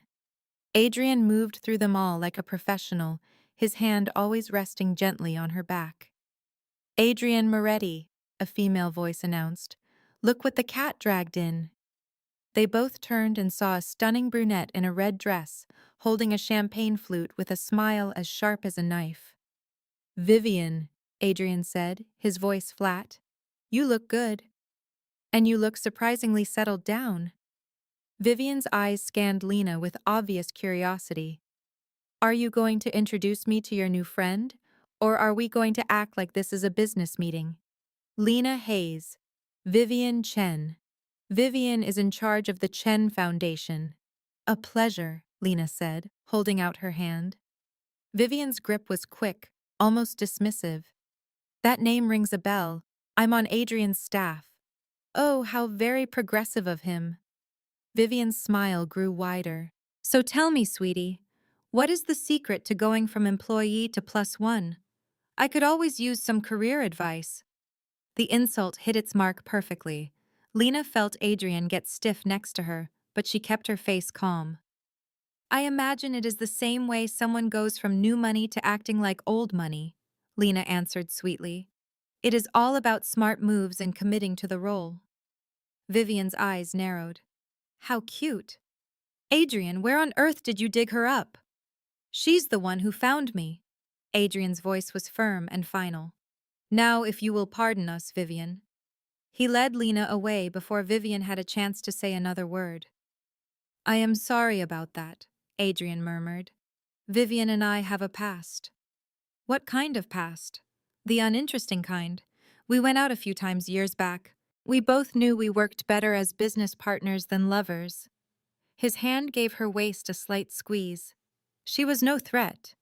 For the most part, they moved through the room, pausing to speak with influential people, like a tech mogul curious about Moretti Capital's investments, a councilwoman seeking campaign funds, and a museum director excited about recent acquisitions.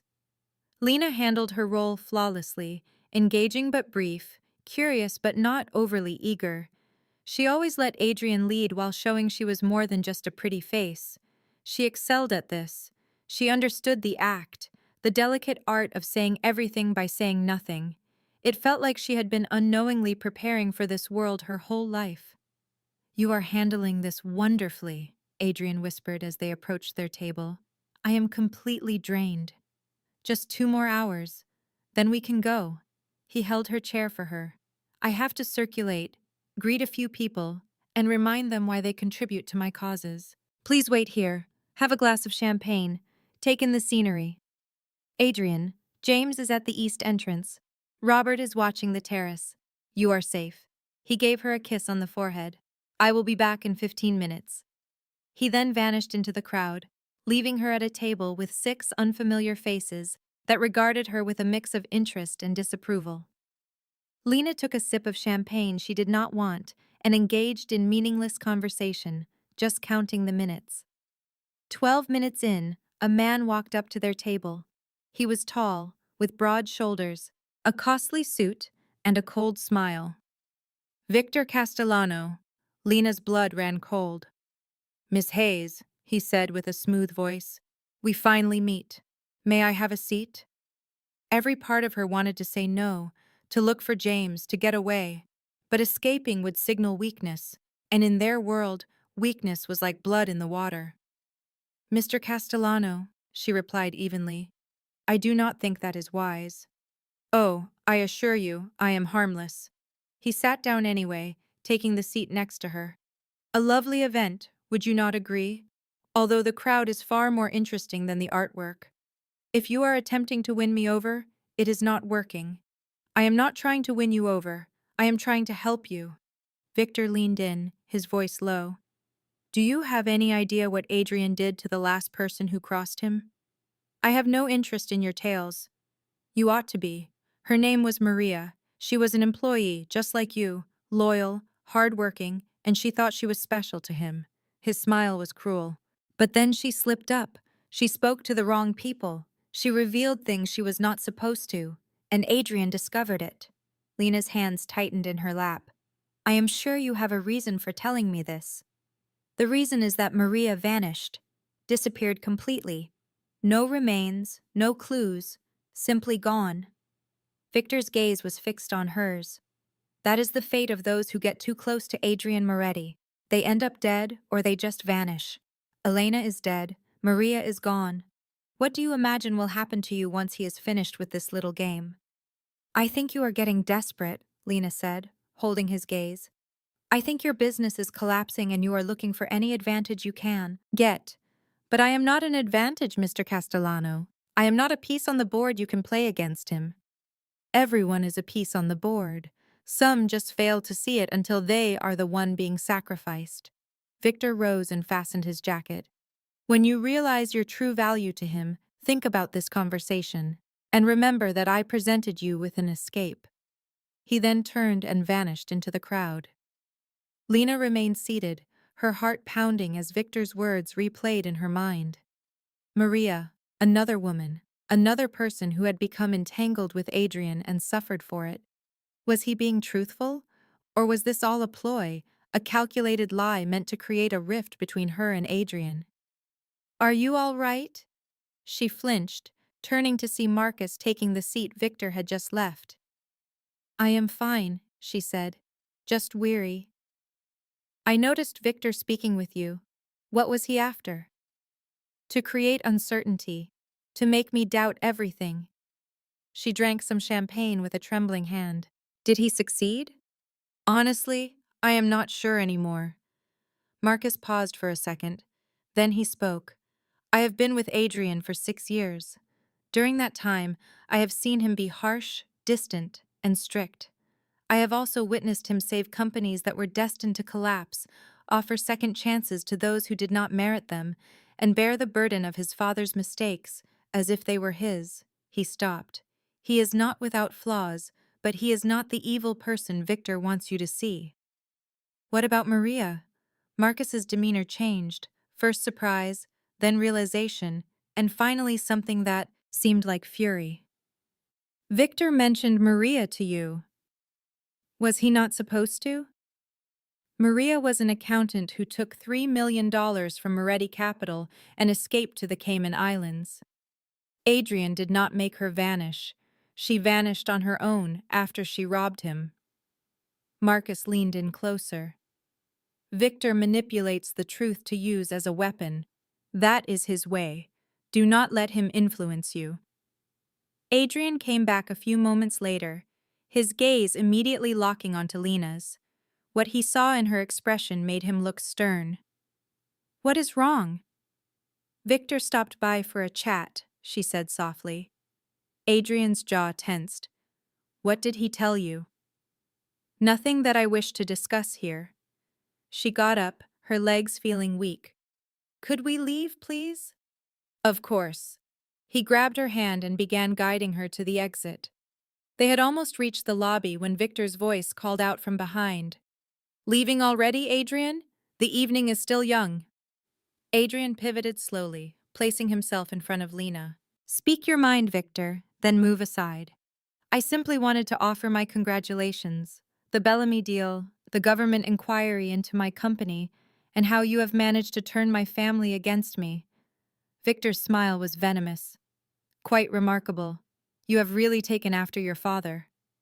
"My father was a terrible man. I am not like him at all." "No. You crush your rivals. You seize what you desire without permission. You leave destruction behind you." Victor moved nearer. "The sole distinction between you and him is your choice of suits and your more expensive legal team.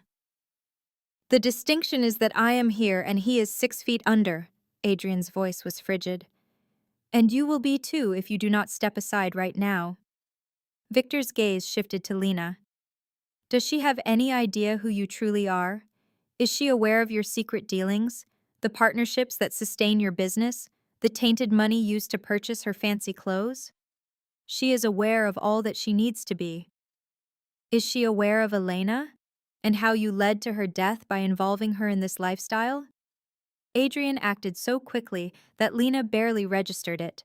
1 second he was still, the next his hand was grasping Victor's collar, shoving him against the marble wall with enough force to make his teeth chatter. "Say her name one more time," Adrian whispered with menace. "I dare you."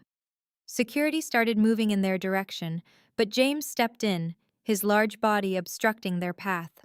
The lobby fell silent, all attention fixed on the tense scene. Victor chuckled, despite Adrian's grip tightening on his throat. "There he is, Giovanni Moretti's heir. All that refined behavior is just a thin layer over the corruption, is it not?" Adrian pushed him away. "Keep your distance from Lena. Keep your distance from my affairs. Keep your distance from me. This is the only notice you will receive. Or else what? You will eliminate me like you did with everyone else who obstructed your path?" "No." Adrian's smile was chilling. I will dismantle you through legal and public means, so completely that your name will become a warning to others. And then, when you are defeated, penniless, and pleading for compassion, I will simply turn my back and let everyone forget your existence. He adjusted his bow tie. That is the main difference between my father and me. He would have shot you. I have something much worse in mind. I will make you insignificant. He took Lena's hand, and they departed, leaving Victor fuming by the wall. The car was ready for them. Adrian helped her into the back, his actions steady, even as she felt the anger coming off him. James got in the driver's seat, and they left the museum without a word. I am sorry, Adrian said at last. I should not have let him provoke me like that. He mentioned Elena on purpose. He was trying to make you lose your temper. I am aware, but I fell for it anyway. Adrian ran a hand over his face. Everyone in that room saw me threaten him. By the morning, it will be all over the news. Moretti's aggressive display, concerns about his temperament, rumors about his resemblance to his father. But you were protecting me. I was confirming his suspicions. Adrian's tone was sharp. That beneath the polished exterior, I am still my father's child, still ready to resort to force when cornered. Lena held his hand, intertwining their fingers. You did not harm him. You had the chance, but you refrained. That is the distinction Victor fails to grasp. The distinction is meaningless if no one else acknowledges it. I acknowledge it. He glanced at her, his tough expression softening. You do? After all the things he said, all the things he was asking, can you see me as anything different from what I truly am? And what is that? Broken, a risk, a man who has loved only 2 women and caused the death of one. His voice was thick with emotion. A man who is about to get the second one killed because he cannot bear to let her go. Adrian, do not say that. Maria was a real person, Lena. She was my employee. And it is true, she stole money and left the country. But before all that, she was a person I trusted, someone I welcomed into my life, believing I could keep her safe. But she became so terrified of the danger that follows me that she grabbed what she could and ran away, his hands clenched into fists. So Victor was not completely making it up. I guess I do have a type. People I care about either end up dead or they run away. And you are next. The car stopped in front of Adrian's apartment building. James got the door, but they stayed in their seats. I am not Maria, Lena stated softly, and I am certainly not Elena. I am not leaving, and I will not fall apart. You have to stop treating me like I am fragile. You are not fragile. You are a real person that Victor would be thrilled to hurt just to get to me. Then let him go ahead and try. She cupped his jaw, making him meet her eyes. I am not scared of him. I am not scared of this life. The only thing that frightens me is you thinking I cannot take it and pushing me aside for my own good. Maybe that is what I should do. But you will not, because you need me just like I need you. She gave him a gentle kiss. Quit trying to protect me from you, Adrian. It is not going to happen. They took the elevator up to his apartment without a word, holding hands, the stress of the night weighing on them both. Once inside, Adrian poured them each a whiskey, no ice, and they stared out the windows at the city lights. Tell me what really happened with Elena, Lena requested. Not the story Victor tells. Adrian stayed silent for so long, she was sure he was not going to respond. Then, he began. I first saw her at a charity event. She was raising money for a children's hospital, trying to get wealthy people to open their wallets. She just had a way about her that made you believe giving away your fortune was the best thing you could do. He gave a small smile. I wrote a check for $500,000 just to watch her light up. What kind of person was she? Good. So genuinely and painfully good. She found the best in every single person, even those who were undeserving, including me. He took a sip of his drink. We were together for a year when I asked her to marry me. I really believed I could protect her from the dark side of my business. I hired security. I was selective about what I told her. I made sure she never came into contact with the dangerous people in my life. But Victor got to her anyway. He got to her because somebody on my team told him she existed. Someone I put my faith in sold me out to get in good with him. Adrian's voice turned cold. Elena was killed 3 days before we were supposed to get married. A hit and run on the FDR. They never found the driver. They never found the car. And the authorities ruled it a tragic accident. But you knew it was not. I knew. I also knew that if I killed Victor for revenge, it would ignite a war that would tear down everything my father created. So I was patient. I made a plan. I used 4 years to forge new alliances and collect information, setting myself up to bring him down legally. He turned to face her. And then you showed up in my office and straightened my tie. And all of a sudden, being patient felt impossible. Because of me? Because you reminded me that there was more to life than just revenge. His hand cupped her cheek. Victor is right about something. I am just like my father. But you make me want to be a better man. Someone who creates things instead of breaking them. A person who picks love instead of hate. Then pick it, Lena whispered. Pick me. Pick us. Pick a life that is not controlled by who your father was, or who Victor wants you to become. He kissed her with a deep need, as if she were air, and he had been unable to breathe. They were together right there against the glass, with the whole city as a witness, and neither cared at all. It was urgent and possessive and completely honest. Just two people trying to hold on to something real in a world that was fake. Later, tangled in the sheets, Lena gently touched the scar on Adrian's side that she had seen before, but had not mentioned. My father, he explained before she could even ask. I was 17. I challenged one of his choices in front of his men. He waited for them to go, and then he used his belt to teach me a lesson about respect. Adrian, that is awful. It is in the past, but the tone of his voice revealed it was still very present. That scar reminds me of where I came from, and of the man I never want to be. You are not like him at all. I want to believe you. There are days when I can. He held her tighter. But then Victor says his name, and I feel like, maybe I'm just tricking myself. What if all the real companies and clean cash are just a nice veneer over the same corruption? They're not. You're not. Lena softly kissed the scar. You're the man who gave Paul Castellano a fresh start, not someone who just used him for secrets. You're the one who revived failing companies instead of tearing them apart. You're the person who always tries to do better, even when the world wants you to be worse. You see me with blinders on. I see you perfectly, and that's why I know you'll beat Victor in this fight. Not because you're more ruthless or brutal, but because you're playing the long game. The one that ends with him in ruins, and you still standing with your hands clean.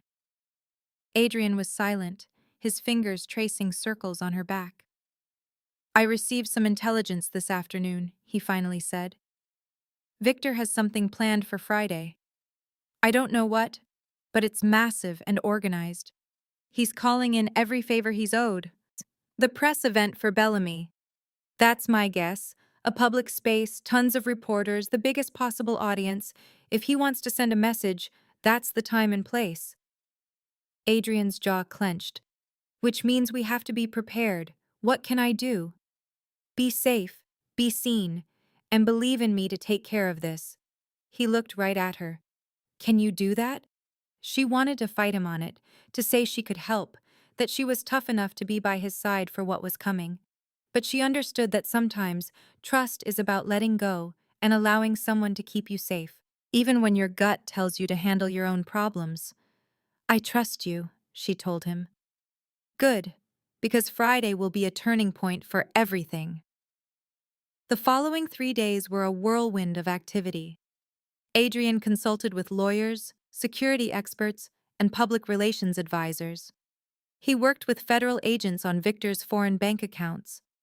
He contacted every ally in his network, cashing in favors to build a defense that could withstand the approaching storm. Lena observed him as he shifted from the man who made love to her at night into the sharp, strategic mind who had built an entire empire. That contrast should have scared her. Instead, she loved him even more for it. He was both gentle and fierce, broken and complete. A man haunted by his father's memory, yet determined to be a better person. And he was hers. On Thursday evening, the night before the announcement, Adrian arrived home late. Lena was there, wearing one of his dress shirts, her feet curled up beneath her on the sofa. "It's all set," he said, loosening his tie. "Everything is ready. Tomorrow, Victor's world falls apart and mine keeps going. It's that easy." "None of this is easy." "No, but it's something I have to do." He collapsed onto the couch next to her, suddenly looking completely worn out. "I need you to promise me something." "What is it?" "Tomorrow, if it all goes sideways, if Victor does something I didn't see coming, you run. You grab the envelope in the safe, you get into the car James has waiting, and you vanish. No second thoughts. No looking back." "Adrian." "Promise me, Lena. I can lose everything else. My company, my name, my own life. But I can't lose you." His voice trembled. "So promise me you'll get out if you must." She wanted to say no, to tell him she would never leave, never run, never let him face it all by himself. But the terror in his eyes made her stop. "I promise," she whispered. He gathered her into his arms, squeezing her so tightly she could hardly get a breath. "I love you," he murmured into her hair. "I know it's fast. I know we've barely had any time. I know a million reasons why I shouldn't say it. But I love you, Lena Hayes. And if tomorrow is the last chance I get, I had to let you know." Tears stung her eyes. "I love you too." They stayed up all night. They talked until sunrise, telling stories, sharing secrets, and admitting fears, creating something real in the last few hours before the world came crashing down. As the sun finally peeked over the Manhattan skyline, they were still wrapped around each other, holding on as if their embrace alone could stop what was coming.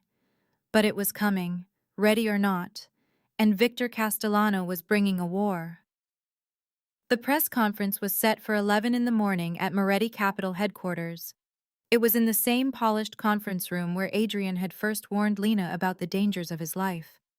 Now, as he stood before the mirror in his office, fixing the very navy tie she had straightened on her first day, Lena felt the gravity of all that had changed since. It was just a moment. Only 3 weeks. That was all the time that had passed. 3 weeks since she entered this building, feeling unseen and hopeless. 3 weeks since Adrian Moretti saw her as someone worth protecting. Those 3 weeks had altered her entire life. "You do not have to be down here," Adrian said from behind her, his hand resting on her shoulder, a warm and steady presence. "You can wait in the apartment. Allow me to deal with this. We are beyond that point." She looked at his reflection in the mirror. "Whatever comes today, we will meet it as one."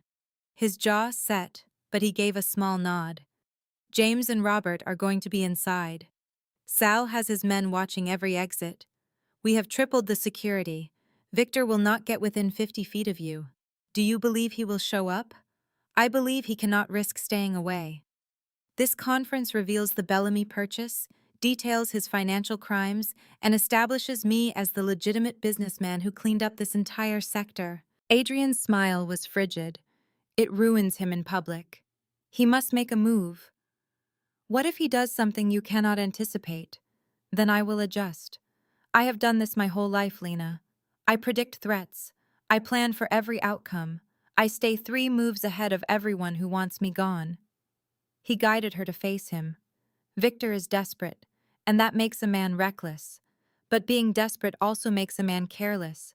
He will make an error, and when he does, I will be waiting."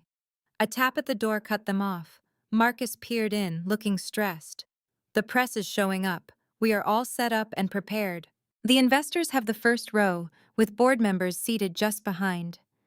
I placed Lena's chair beside mine, slightly aside, but where everyone can see her. Excellent.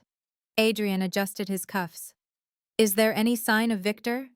Not so far, but at least half of his known crew is in the lobby demanding press passes. Marcus glanced over at Lena.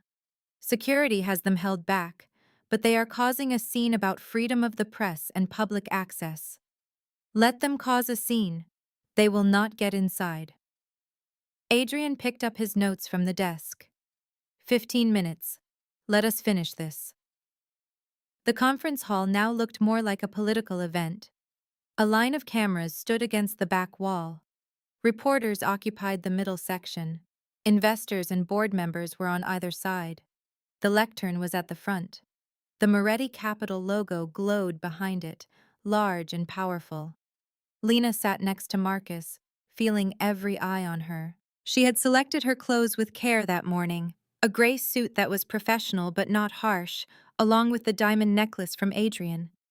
It sent a clear message without a single word. She had a place here with him, within his world. Adrian took his place at the podium, holding the room captive before he even spoke. When he finally began, his voice had a power that quieted the entire room. Thank you for joining me. Today is an important moment for Moretti Capital and for the pharmaceutical business itself. After several months of talks, I am happy to report our successful purchase of Bellamy Pharmaceuticals. Camera lights flashed. Reporters took notes furiously. Adrian laid out the details of the agreement, the expected earnings, and the strategy for new structures and expansion. He discussed progress, availability, and delivering crucial medicines to communities in need. He sounded precisely like the man he had worked for years to become, a respectable executive with a plan for the future. Then, his tone changed. This purchase is also about something more, a promise of honesty and moral conduct in a field that has sadly been riddled with corruption. Adrian's eyes scanned the room, which is why I have been coordinating with federal authorities to uncover the dishonest financial schemes that have been hiding in the dark for too long. A quiet buzz went through the audience. Lena watched reporters lean in, smelling a bigger story. In the last month, proof has surfaced of fake corporations, foreign bank accounts, and methodical money laundering created to conceal illegal earnings and avoid paying taxes. This proof is now with the proper agencies, and I am certain that justice is coming. Are you talking about Victor Castellano? A journalist shouted. Adrian's face remained neutral. I am speaking about anyone who has decided to conduct business outside of the law. Names and details are for the federal prosecutors to handle, not for public debate. But Castellano was your main rival for the Bellamy purchase. Mr. Castellano is free to engage in business legally like all others in this field. Adrian spoke with an icy calm. What he is not free to do is use illegal organizations to pay for proper acquisitions. That practice stops today. A storm of questions erupted. Adrian handled them with ease, never once confirming Victor's role by name, but making it plain enough for every journalist there to know who he meant. His performance was brilliant, tearing down Victor's name without giving him grounds for a lawsuit. Lena watched, both captivated and a little scared by how skilled Adrian was at this game. The precise words, the deliberate pauses, the way he shaped the story so effortlessly. He was winning, she knew it, seeing it on the reporters' faces, in the investors' nods, and the pleased looks of the board members.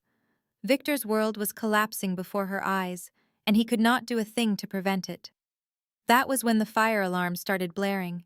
The deafening wail sliced through the air like a knife. People jolted up, looking in confusion for any sign of fire. Adrian's gaze instantly met Lena's from across the room, and she saw him calculating, deciding if this was a real emergency or a setup. Everyone remain calm, Adrian announced, his voice slicing through the noise. Please leave the building in a calm line. This is probably a false alarm, but we are not taking any risks. Security personnel started guiding everyone to the exits.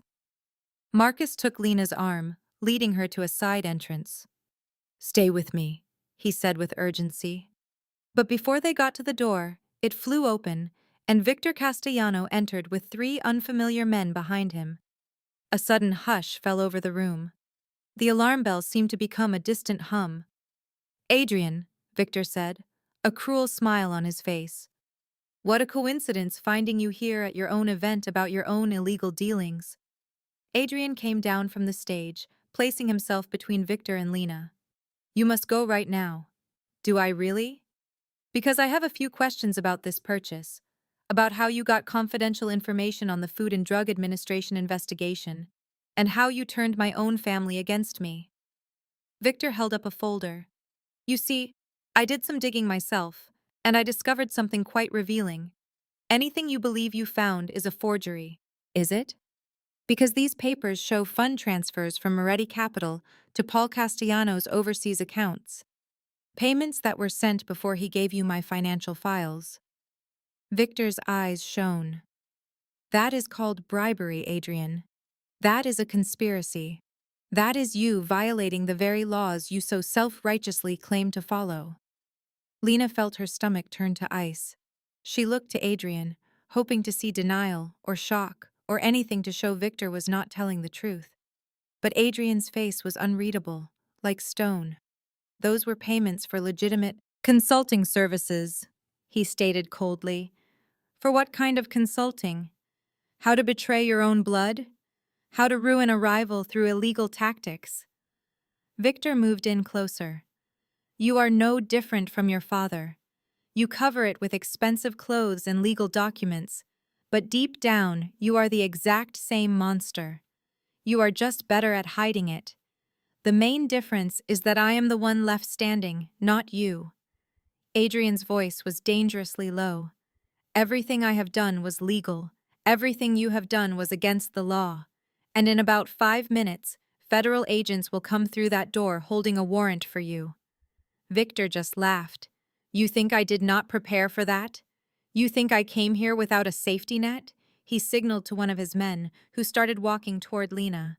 Marcus moved to block him, but another of Victor's men got in his way. James and Robert were fighting their way through people, but they were too far to get to her. The man seized Lena's arm, pulling her from Marcus. "Let her go," Adrian commanded, his voice a low growl. "No, you see, I paid attention to you, Adrian. You care for this one much more than you ever cared for Elena. I can see that in your face." Victor took a gun from his coat, as casually as if he were reaching for his phone. "So, this is how it will be. You will stop the federal investigation. You will give Paul's files back. You will make a public apology for telling lies about my business. And after that, maybe I will let her go." Panic exploded throughout the room. People dove for safety. The cameras never stopped, recording the whole scene. Adrian stood his ground, not even flinching, just watching Victor with a look that sent a chill down Lena's spine. "You're not going to shoot her," he said with certainty. "You think so?" "Yes, because the second you do, you have nothing left to bargain with.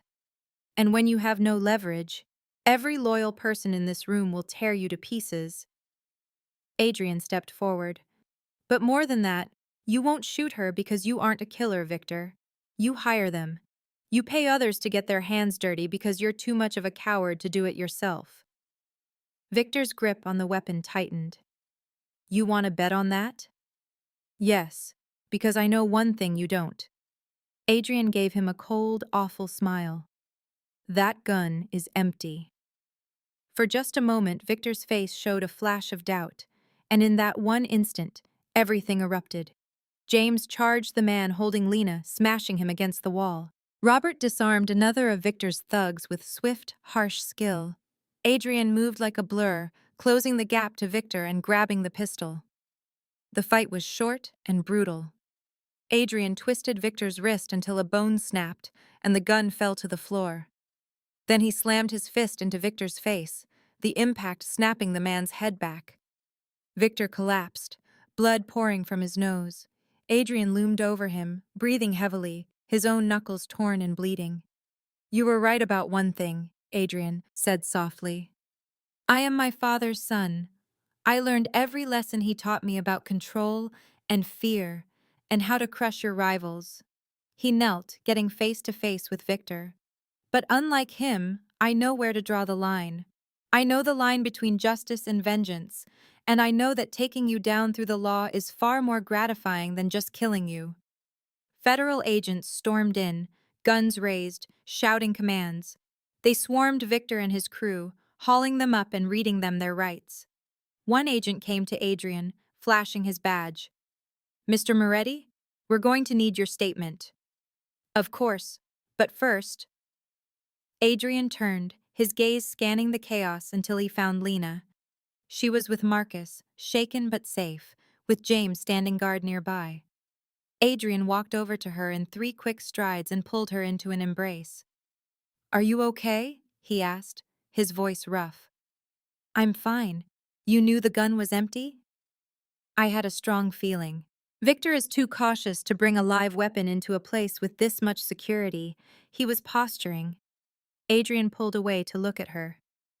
"But if I was wrong—" "You weren't." She cupped his cheek, feeling the stress pulsing through him. "You weren't wrong this time.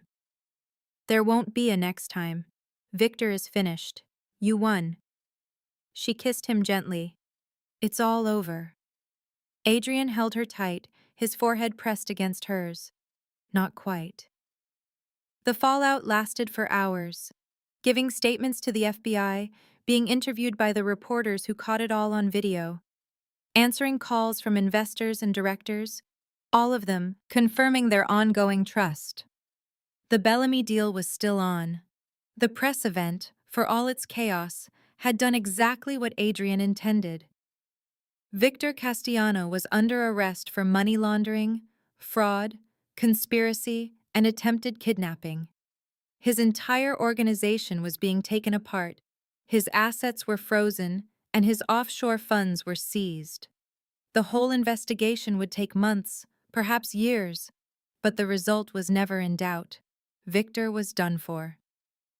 It was after midnight by the time Adrian and Lena finally got back to the penthouse. Both of them were drained, surviving on adrenaline, coffee, and the deep-seated relief of making it through.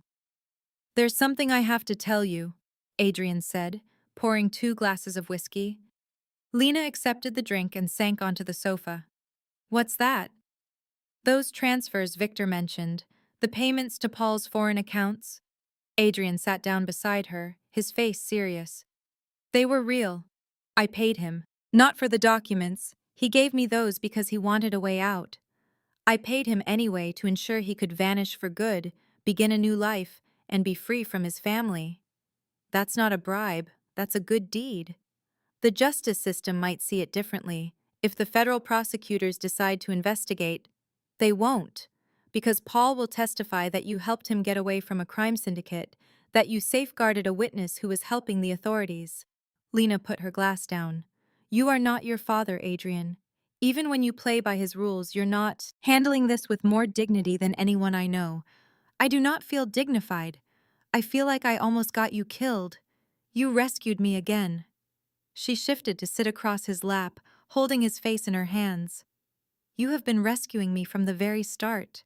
Rescuing me from feeling invisible, from being afraid, from a life that felt too small for who I wanted to be. You rescued yourself. I just provided the space for it. No, you gave me the freedom to become more than I ever imagined. You saw potential in me that I never saw in myself." She gave him a soft kiss. "You gave me courage." He pulled her closer. "What comes next? Now we start living. We create something real. We show that 2 damaged people can build something whole." She smiled. "And maybe we go on a trip, somewhere without federal agents or corporate takeovers or assassins." Adrian let out a rough but real laugh. "Where would a place like that be?" "I have no idea. Some place with a beach and awful tourist cocktails that have little umbrellas.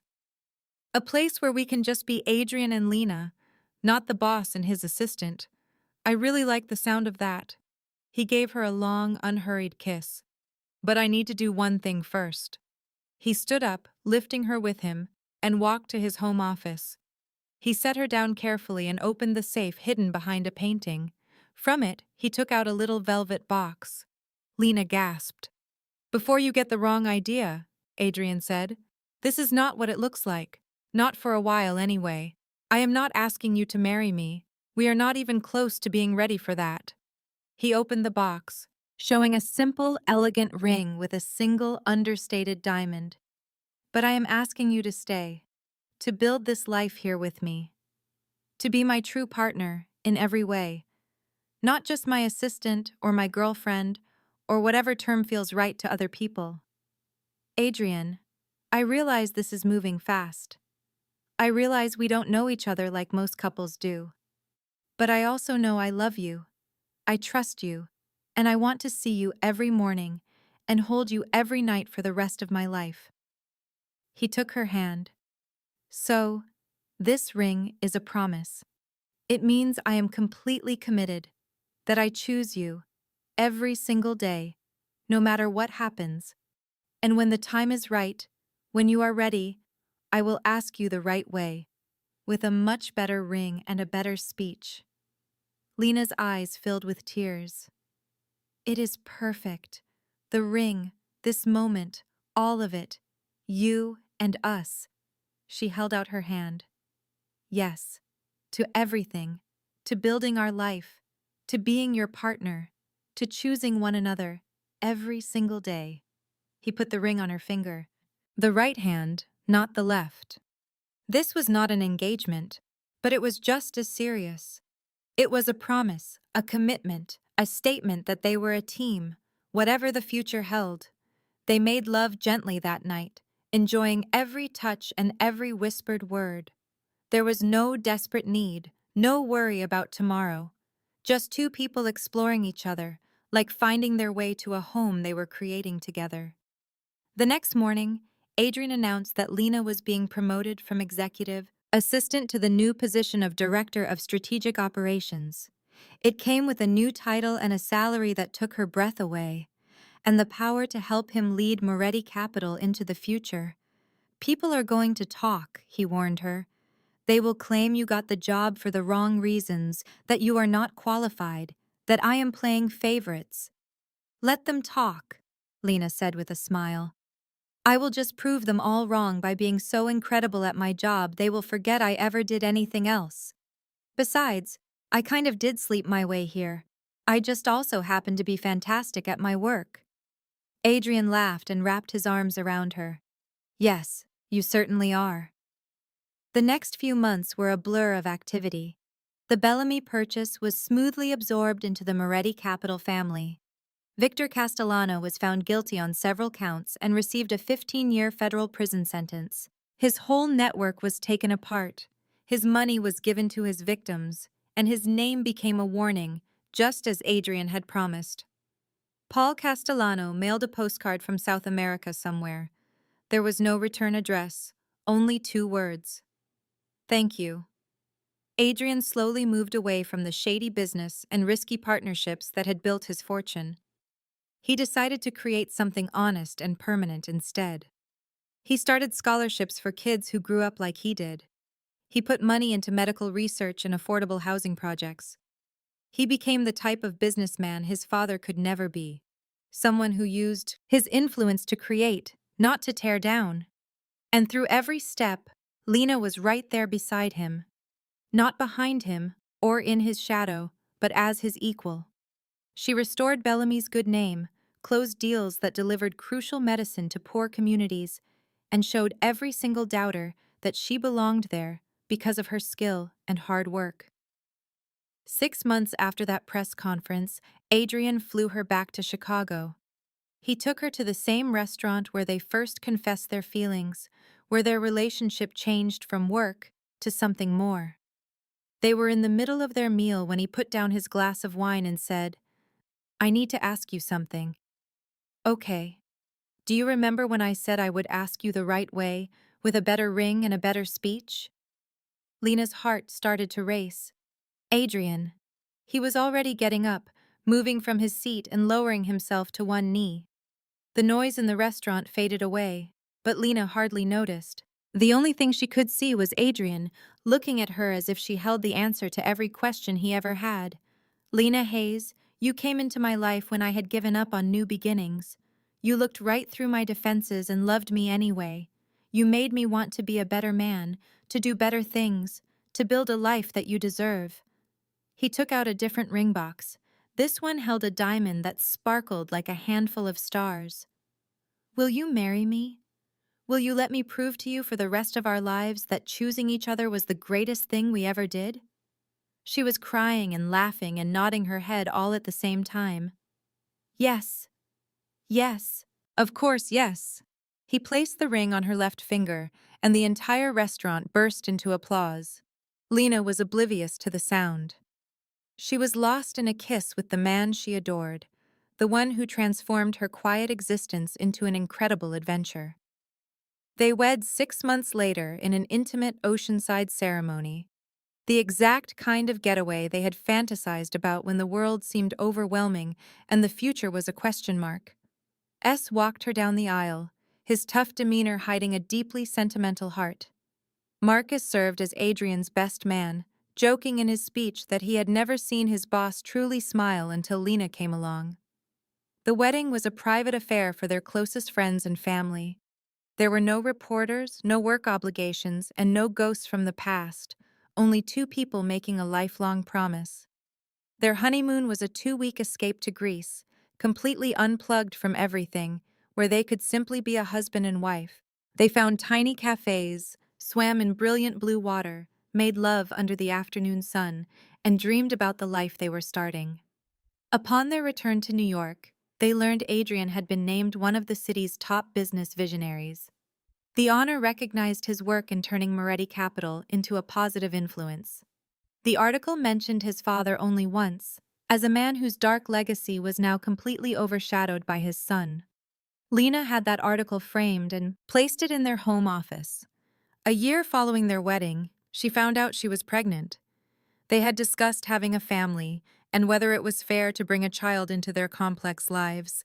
But as she held the positive test and saw Adrian's face, a mix of pure joy and absolute terror, Lena knew it was the right choice. Their daughter arrived on a rainy October morning, tiny and flawless, with a powerful cry that made her parents laugh through their tears of joy. They named her Sofia Elena Moretti. Sofia was for Adrian's grandmother, the only family member who ever showed him kindness, and Elena was for the woman whose loss taught him the price of love. Adrian held his new daughter with a tenderness that defied his reputation, tears rolling down his cheeks as he counted her perfect fingers. "I will give you everything," he whispered. "Everything I was denied. Safety, affection, and a father who will always choose you over his own ambition." Lena watched them, her heart aching with happiness. This was everything they had fought for, this tiny family, this beautiful moment, and a future built on choosing one another, on doing better, and on putting love first. 2 years later, Adrian cut the final ties to his father's old operations. He sold the last properties linked to the criminal enterprise, gave the money to charities for victims of organized crime, and declared publicly that the Moretti name was finished with its past. From this moment on, he announced to the press with Lena by his side, Moretti Capital stands for integrity, innovation, and investing in a brighter future. We are not ignoring our past. We are learning from it. We are showing the world that people can change and overcome their darkest chapters. The Moretti Foundation was established the next year, dedicated to creating opportunities for underprivileged children. It offered education, mentoring, and support that Adrian himself never had. Lena managed the foundation while continuing her role at Moretti Capital, creating programs that changed countless lives. They hired staff from the neighborhoods they helped, people who knew what it meant to struggle and survive. They were people who had been overlooked, just as Lena once was. For Sophia's 5th birthday, they had a party in Central Park with all the friends and colleagues who had become their chosen family. Marcus came with his new girlfriend. S showed up with homemade cannolis and funny stories about Adrian's childhood. As the sun began to set, Adrian wrapped his arms around Lena. Do you ever wonder what would have happened if you hadn't straightened my tie that day? He murmured. Sometimes. Mostly when I need a reminder of how much has changed. She rested her head on his shoulder. Do you have any regrets? All the chaos and the fear we faced? Not a single one, because it all led me to you, to her, and to this. He kissed her forehead. You were right that day in Chicago. You told me to stop trying to protect you from my world. We accomplished more together than we ever could have alone. We built something beautiful from the wreckage. We created something truly special. Adrian turned her to look at him. I love you, Lena Moretti. I loved you when you felt invisible. I loved you when you were scared. I love you now that you are the strongest woman I know. And I will love you forever, no matter what comes our way. Forever is perfect. They kissed while the sun dipped below the city, their daughter's laughter drifting in the air. They were surrounded by the family they had made and the life they had built from ashes. The elevator on Lena's first day had opened to a world of power she had never known, but she stepped into it, adjusted a man's tie, and changed the course of everything. She went from being unseen to being essential, from being alone to being cherished, from a woman who stayed small to a woman who made a king a better man. In the end, that was the true nature of love. It does not fix you or complete you. It gives you the strength to become more than you ever imagined. It can make two broken people feel whole. It shows that even in the darkest of places, choosing someone can light the path home. Adrian and Lena chose each other every single day, through every challenge and every triumph. And they created something that would endure beyond their lifetime. It was a legacy built not on power or fear, but on love, redemption, and the quiet victory of becoming better than anyone thought possible. Their story was not perfect. It was not simple. But it was theirs, and that made it everything. This content was carefully researched, developed, and manually edited by our team to deliver meaningful stories with valuable life lessons. Every narrative is crafted to entertain, inspire, and empower our audience. We believe that great stories can change lives, and we are committed to bringing you content that matters. Thank you for being part of our community.